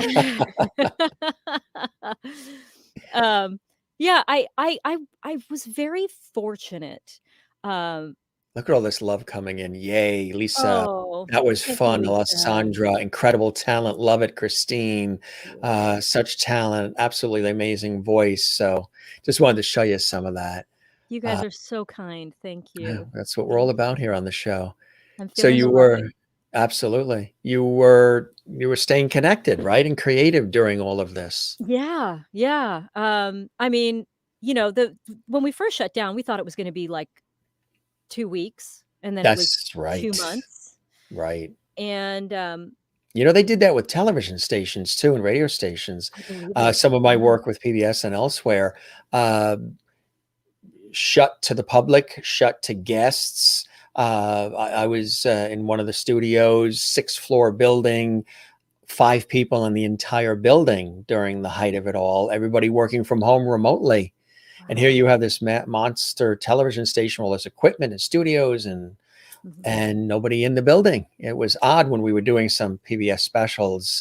We were filming some things around holiday time, Christmas, and trying to stand by your own orchestra and some other specials, Joe Bonamassa and some others. And to only have us, my co-host, the camera person, producer, maybe 2 or 3 other people, maybe one person upstairs in the offices, and that's it. Was such an eerie feeling because usually these places like TV, radio stations, stages, all of that, there's such life and creativity happening. And it was like, oh, you could hear a pin drop. Very eerie. Very eerie. Very eerie. Like it post-apocalyptic Yes. feeling. Yes. And I was Yeah. actually back in the Majestic Theater for my fitting a few weeks Were you ago. really? I was, and, because they're getting ready to do a deep clean of the theater, praise the Lord and pass the ammunition, um, we needed to pack up our dressing rooms, everything that was in our dressing rooms, and it was literally like walking into a time capsule, Yeah. Everything like frozen. just completely frozen in time. I Yeah. mean, I had, you know, my hair prep, my wig prep, which is, like the fishnet and stuff that goes over your head and your pins and stuff. I always keep a bowl on my desk, so I put them in there so that I wash them, and still sitting there from the last show, you know, Wow. Yeah. just so and then to go through and, throw away aspirin that had already expired, that had not Yeah. expired, the Right. strange things like that, where things you don't even think about, or like paper that has just it's just gotten sort of brittle from sitting in the elements and What has Satomi learned about Satomi during all of this time, this downtime, this time to reflect? We've talked about some of that with some of the guests and the viewers on this series. We've all learned something. There's been so many teachable moments. There's been great moments of pause, of reflection, of looking forward. A lot of people are saying, gee, maybe I don't want to do that anymore. Maybe I want to do this now, something I've always wanted to do that I was never able to do, that speaks to my heart, that inspires me and inspires others. A lot of people in this great time of pause have been reflecting and have been thinking about the next chapters of their life. How have you been doing that, and what are some of the teachable moments you've experienced, Tomi, through all of this? what's funny is that it's been less about what's next. Um, I mean, yes, of course, I'm thinking about that. I've got, I'm working on the cabaret, and um, me and my agents and managers getting together and talking about what's next. But um, m- more than anything, I really learned to believe in myself and my skills during this time. Um, I I've always my friends are lovely human beings, and they've always said, "Satomi, you're always working. Satomi, you work your butt off and you get it done, and you make things happen. You manifest and you make things happen." And I would always be, and I would always be like, "Yeah, yeah, yeah." I mean, I'm just doing the grind like everybody else. This is just what you do. And for someone who people assume, they always assume that I am just the most confident person that they've ever met, and that I have no fear and that I have no nerves. And the fact is, I do have fear and I have nerves, and so much of this business, I think, is learning how to navigate them and how to deal with them and how to um, make friends with them. It's not about moving forward in spite of them. It's about acknowledging them and embracing them and, finding out what works for you. And I discovered that I am allowed to say, yeah, I work a lot. I'm resilient. I make things happen. I am a mover and a shaker. And, when there was no work, I was getting phone calls from my union saying, we'd really like to talk to you because you're one of the few people who are working. Yeah. They were literally calling me to go, "Hey, can we talk to you about what you're seeing on set and COVID compliance?" Because by that point I had done like 5 gigs. Right. And, when nobody was working, and I'm sitting there going, I need to stop putting myself down and saying, "Well, I've only done 5 gigs." I've done 5. I've done more since then, but this was just when they called. In a pandemic, like my first gig during the pandemic was shooting from home. I literally booked something like 3 months in, shooting from home. So as soon as they started figuring out how they were gonna make it work, I was Yeah. working. You were working. And then I literally watched COVID compliance take shape on set after set after set. Um, and every set has been different because every set has been at a because COVID compliance has been constantly changing. Changing, right. And so being able to look back at that, and it's not that suddenly I'm cured and I will always be confident and never have my fear again, but for my fellow insecure people out there, because we've all got it, um, it it was it's really important when you have those moments that you can acknowledge, you know what, I did it. I did it. I did a good job. I accomplished that. And I think that's, rather than something to think about for the future, it's something that I can carry with me from this time. And it also really heightened, because I think for a lot of people, pandemic time became life compressed. Like a lot of things that might take years to sort of play out in relationships, in emotions, in our career paths, whatever, got really compressed because there was nothing else to distract. And I think it's important to recognize our resilience and to recognize that, yeah, it may have really sucked at times and it may still suck at times, but we are making our way through this. By God, we are putting one foot in front of the other. And if that's as far as we can see ahead of us, the one foot in front of the other, not only are we doing it, we did it. We did it. We did it. Right. 18 months of this, you guys. You're here because you've already done it. Right. You've done it. So acknowledge what you've done to get here and love yourself give yourself some of the levity for that, because all of us here we're bad. We are bad. That's it. That's Learned it. right. Exactly. High five. Shh, we did it. Shh. Now, you wanted to treat us to something as sort of our going out song or something? Yeah. I'll give you just a little bit of so completely different from the spoons. Yeah. Is there whiskey in there? That's the other way to drink whiskey, you know. A lady never tells. That's the St. Patrick's Day way. It's the best holiday next to Halloween. That's it. That's it. I'll tell you a real quick story. I got an invitation. It's pre-COVID, so about 2-3 years ago, to march in the St. Patrick's Day parade in New York City, down Fifth Avenue and all, and it was fantastic. And friends of mine they represented County Cork. So they said, would you like to march with us? I said, sure, I'll march with you guys. So we're marching, we're going down, waving and smiling. It's a beautiful day in March, and everybody's waving, and the streets are lined with everybody, all different ages. And I'm smiling, and we're marching down, and everybody's happy.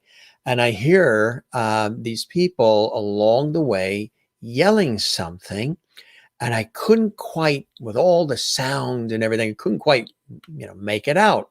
So I'm marching along with the gang, and everybody's prideful. And all of a sudden, I keep hearing this, and I say, I'm waving back, and I'm saying, same to you, same to you, and same to you, and same to you.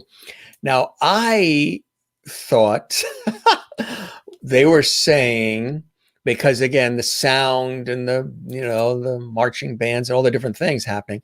I said, well, gee, it's a rambunctious crowd. We are in New York, and lively, enthusiastic, passionate lot. It is St. Patrick's Day. Perhaps, maybe, could they be saying up yours? Because they're going up something. And I'm like waving. I'm like, you too. Yes, you too. And my friend marching along gives me a little nudge. She goes, Jim, with her Irish accent, what do you think they're saying? I said, I don't really know, but I'm just responding. I mean, I'm hearing kids say it. I'm seeing grandmothers say it. And I'm just saying, you too, and you too, and you too. I don't know. Are they saying up yours or something? She goes, no, they're going up Cork. Marching with the Cork contingent. I guess when each area of Ireland passes by, they say up whatever. So ours was up Cork, and I didn't hear the Cork part. I just heard the up, the or. So I assumed. And you know what happens when you assume. And it was hilarious. It was you too, and you too, and you too. Well, actually, there is an Irish tune that, if you do it proper, like the way we do it in the pubs, it's called The Wild Rover. So some of you out there know it. Yes. Sure, yeah. And there is a callback that is up yours. See, you might have. So I can understand why you thought that's what they were saying. And I'm little kids and grandmothers, and you too, and yes, you too, and hi, and Well, they're a feisty lot. yeah, feisty a lot, exactly. And then when you go on those pub crawls after, wow, standing room only. Oh yeah, you're like this. it's madness. You can't even turn your elbow. Yes. It was funny. They said, we're going to go on that next. We're going to go. I said, okay, sure. 1 or 2 places. No, bang, bang, bang, bang, bang. Like every place in town. It was a cool experience, and I had marched in it years ago as a kid, and hadn't marched since, but yeah, it's really something, Can't wait for those days to come back. I think hopefully 2022, let's hope, if we all sort of do the stuff we got to do together, let's be united. I keep saying, I hope we rise out of this more empathetic and inspired and kinder and less divisive and more unified, because the earth spins a lot smoother on its axis when we are together and we are working together. It's just, we're meant to be together, and that's the way it is, Yes. Yes. So hopefully, fingers crossed. Well, that's actually the perfect way to move into this. This is a tune called Parting Glass. Oh yeah. And I want to say thank you to all of you for welcoming me to the Levity family today and for having me tonight. I hope the show met whatever expectations you had, Satomi, and you enjoyed the time with me as much as I certainly have with you. Every moment, every moment. All right.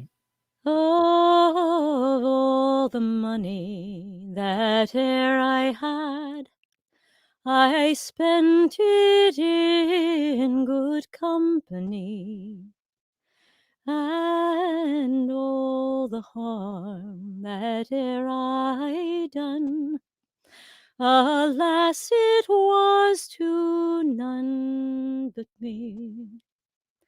And all I've done for want of wit, to memory now I can't recall.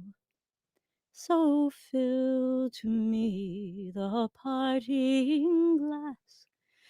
Good night and joy be with you all. If I had money enough to spend, and leisure time to sit a while, there is a lad in the next town who sorely has my heart beguiled. His ruddy cheeks, his ruby lips, oh, he alone has my heart in thrall. So fill to me the parting glass.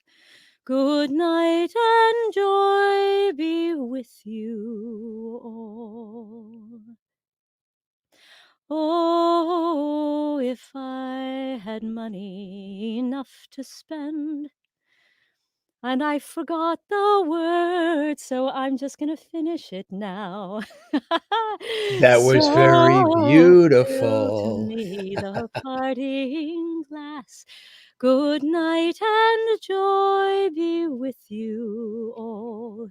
Good night and joy be with you all. We thank you very much. Tell you it's live and anything can happen. Oh, it was fantastic. Sherry Larson says, love the parting glass, one of my faves. Sherry could have told James, me what the next lyric was. that is yes. Thank you, Tommy, for sharing your stories and fabulous talent. Love your smile. You are amazing. Jane says, wow. Lisa says, yay. Alessandra says, that was fun and also wonderful. That was really great. Thanks for sharing that with us. And it's a perfect way to wrap up this, not interview, but I call these conversations on the Jim Masters Show Live. We tend to really spend some time, conversational freestyle. No scripts, sides, or teleprompters needed here. Nope.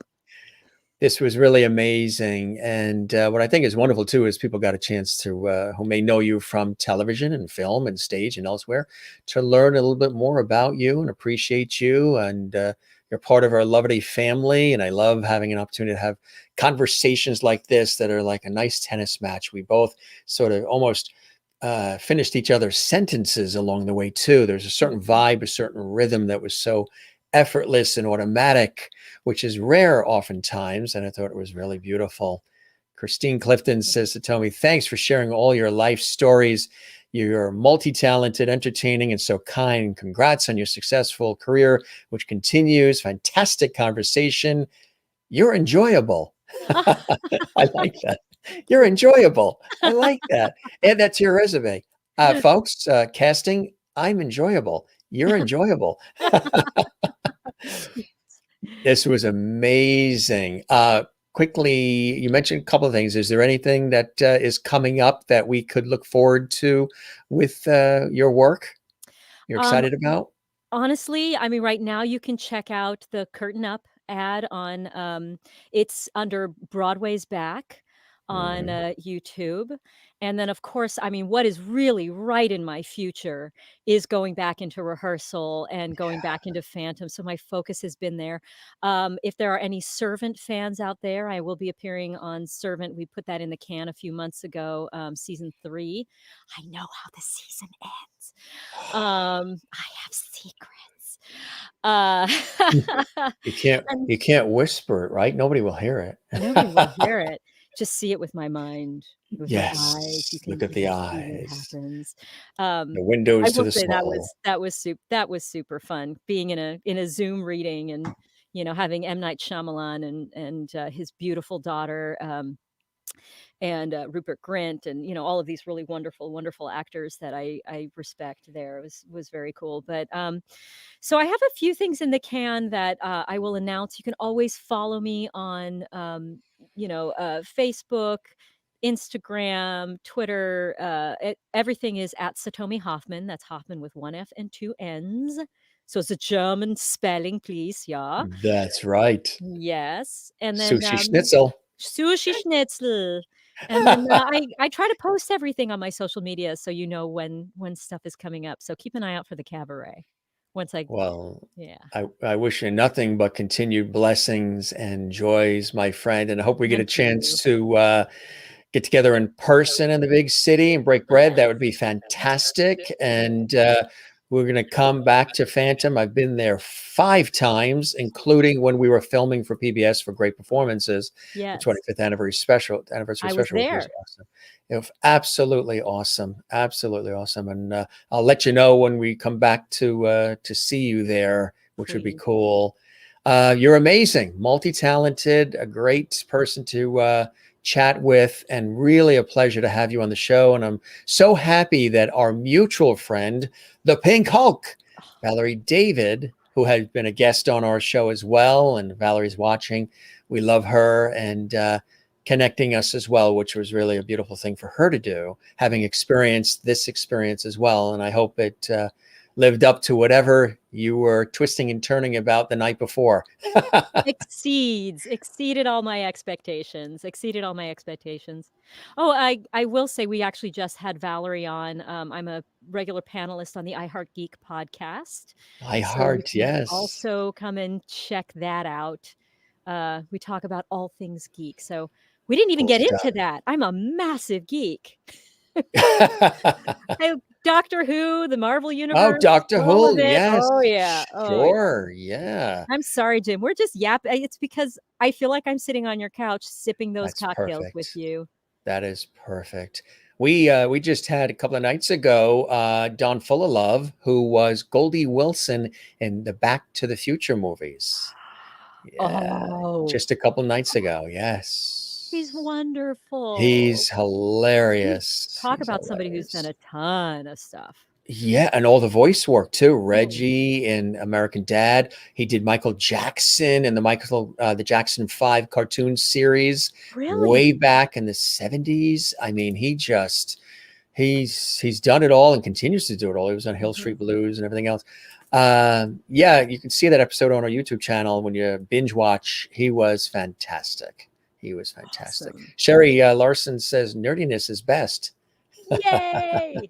Nerds rule, right? Yay! Geek rock Blissful. stars. That's right, exactly. Blissful Angel, who we love watching in Great Britain. Thank you, Satomi. We love you forever. Oh, thank you, Blissful Angel. I Isn't that appreciate it. nice? Yes. Cool stuff. And We love Christine my Clifton BBC. says, Satomi, thanks for sharing all your life stories. Multi-talented, entertaining, so kind. Congrats. Fantastic conversation. We love that. Thanks, gang. Alessandra says, thank you so much for coming, Satomi. Jane in Sweden, where it's very late into the night. It's already tomorrow. Interesting show. Educational too. Yeah, you learned something, didn't you? Makeup, whiskey, and spooning, and a lot of other cool stuff. Heck yeah. Main thing you learned is that Satomi is very talented and she's the real deal. And a pleasure to have on the Jim Master Show as my guest. Spread the word about our show. We would love that. And we'll keep the porch light on for you. You're welcome back anytime. Now go stretch those legs, as I tell everybody. Get the circulation going, and we'll have you back again. That's it. Just this. You're the best, my friend. Thank you, Keep doing Jim. what You you're are doing. too. I appreciate that very much. I appreciate that. Kindred spirits, I think, here. Yeah. Same wavelength thinking, which is a Oh, beautiful thing. happy birthday. On Friday already. Could you imagine? Oh boy, word is out, I guess, huh? You Yep. got that memo. I did. I did. Fellow Libra? Yes. Yep. You This is too? why. This is why. Yep. When is yours? October 15th. Oh, happy birthday to you as Thank well. you. Wow. So That's why don't we right. sing happy birthday to each other right now? All right. Mono? Sure. I'll have you lead. I'm a gentleman. Okay. Oh, do you want the spoons happy birthday? Oh, there's a spoon version too? Uh-huh. Yeah, why don't we do that? I'll sing you the Yeah. clean version now. I'll sing you the dirty version later. The off-air version. The off-air version. Happy birthday to ya. Happy birthday to ya. Happy birthday, dear Jim. Happy birthday to ya. I love that. That is really cool. There you Thank you go. very much. Happy birthday. Happy you- birthday to you. Thank you. Happy birthday to you. Happy birthday to you. Happy birthday, Satomi. We love you. Happy birthday to you. There you go. Ladies and gentlemen, the dulcet tones of Jim Masters. Bravo. Thank you very much. I was told by Mrs. Sebastian in 6th grade that I was an alto in music class. I think Mrs. Sebastian was right. This was cool. This was cool. Parting is such sweet sorrow. However, you probably want a snack about now. Yes, I think it's time for dinners. That's it. Lunch, late snack, drink. So we got the happy birthdays in and everything else. Thanks, my friend. This was awesome. What New a friend pleasure. made. And to all your Absolutely. levities. Yes, they're chiming in with all their hearts and spoons and all kinds of good stuff. Thank you very much, Christine and Blissful Angel again. Wishing you best of luck with your career, and thank you so very much. You take care, my friend. You be well. Have a great rest of your night, and we'll connect again real soon, okay? Sounds wonderful. All right, take care. Thanks for coming. Bye. Bye-bye. Satomi Hofmann right here on the Jim Master Show Live. Did you have a good time with us? A lot of levity, a lot of levity, some surprises, music, deep conversation. You learned how to drink whiskey properly, apply the makeup properly, and a few other surprises. Did you watch the spooning? Did you clap when she said so? Thanks for all the great comments, too. I appreciate it, gang. You're the best. And it was a pleasure singing happy birthday to Satomi and her spooning it and singing to me as well. I love that. She is a class act all the way. You guys are the best, too. Appreciate you being with us. I want to just show you the amazing people that are coming up this week on the Jim Masters Show Live. This is really an extraordinary week of guests that we have coming up. If you haven't been checking out the YouTube channel to see who's coming up tomorrow night, speaking of Emmys, because this is the Emmy night right now, we have our special guest tomorrow is Doug Mermitt. He is the National Academy of Television Arts and Sciences Foundation Chairman and President for the foundation. They give away a lot of great scholarships for those who are entering television and the arts. He's going to be with us tomorrow night live from Hollywood and Los Angeles. We're looking forward to that. Tuesday, an amazing guest and a very moving, deep story. We have former soap star and brilliant actress, Robin Griggs-Wiley. Robin was on One Life to Live. She played Maggie Corey on Another World and in countless TV shows and films. We're going to be talking about her career, yes, but she's actually desirous and wanted to come on our show. She loves our show, and we appreciate that. She wants to come on and talk about her struggle of her life, which is stage 4 cancer that she is dealing with as we speak right now. And she's been very open about her struggle and about what the experience has been like. So actress Robin Griggs-Wiley is with us on Tuesday.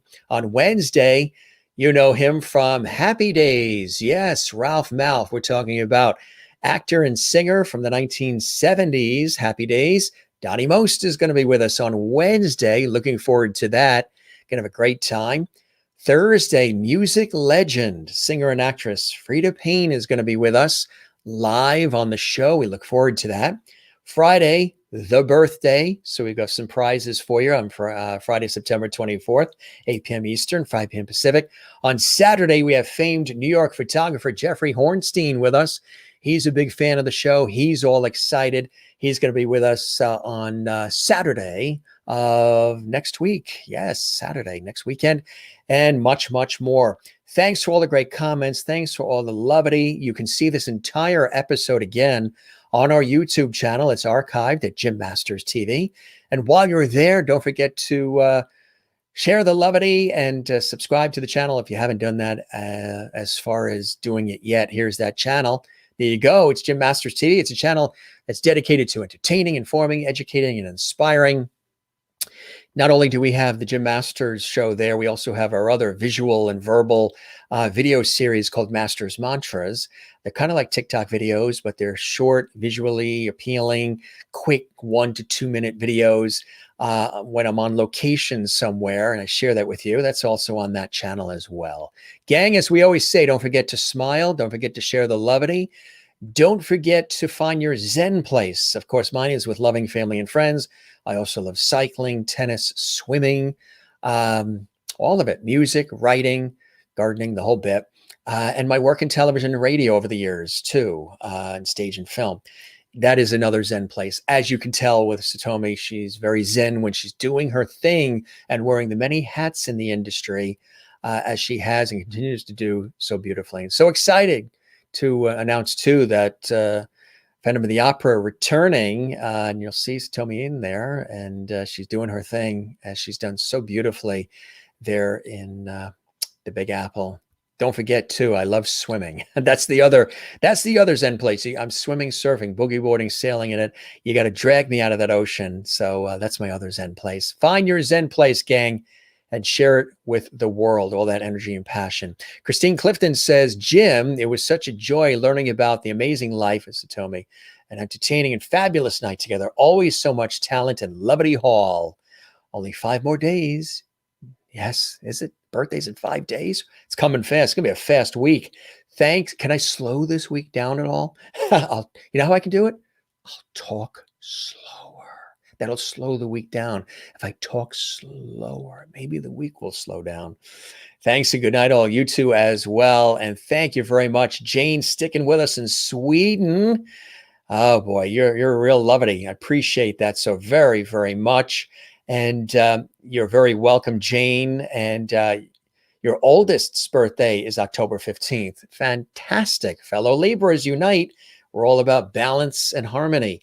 And boy, have we had our work cut out for us in the last couple of years trying to balance and harmonize everything for sure.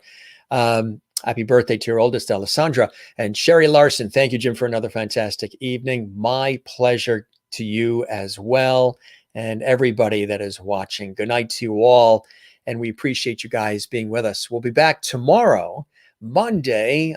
Same bat channel will be here on our YouTube channel, Jim Masters TV, 8 p.m. Eastern, 5 p.m. Pacific. I hope you join us. Spread the word, spread the levity, and tell everybody about this unique series that we do, our entertainment lifestyle talk show series, bringing back the lost art of conversation right here for you. We love you all. Thanks for joining us on this episode of the Jim Masters Show Live. Have a good night. Take care and be well. We'll see you again soon. Cheers.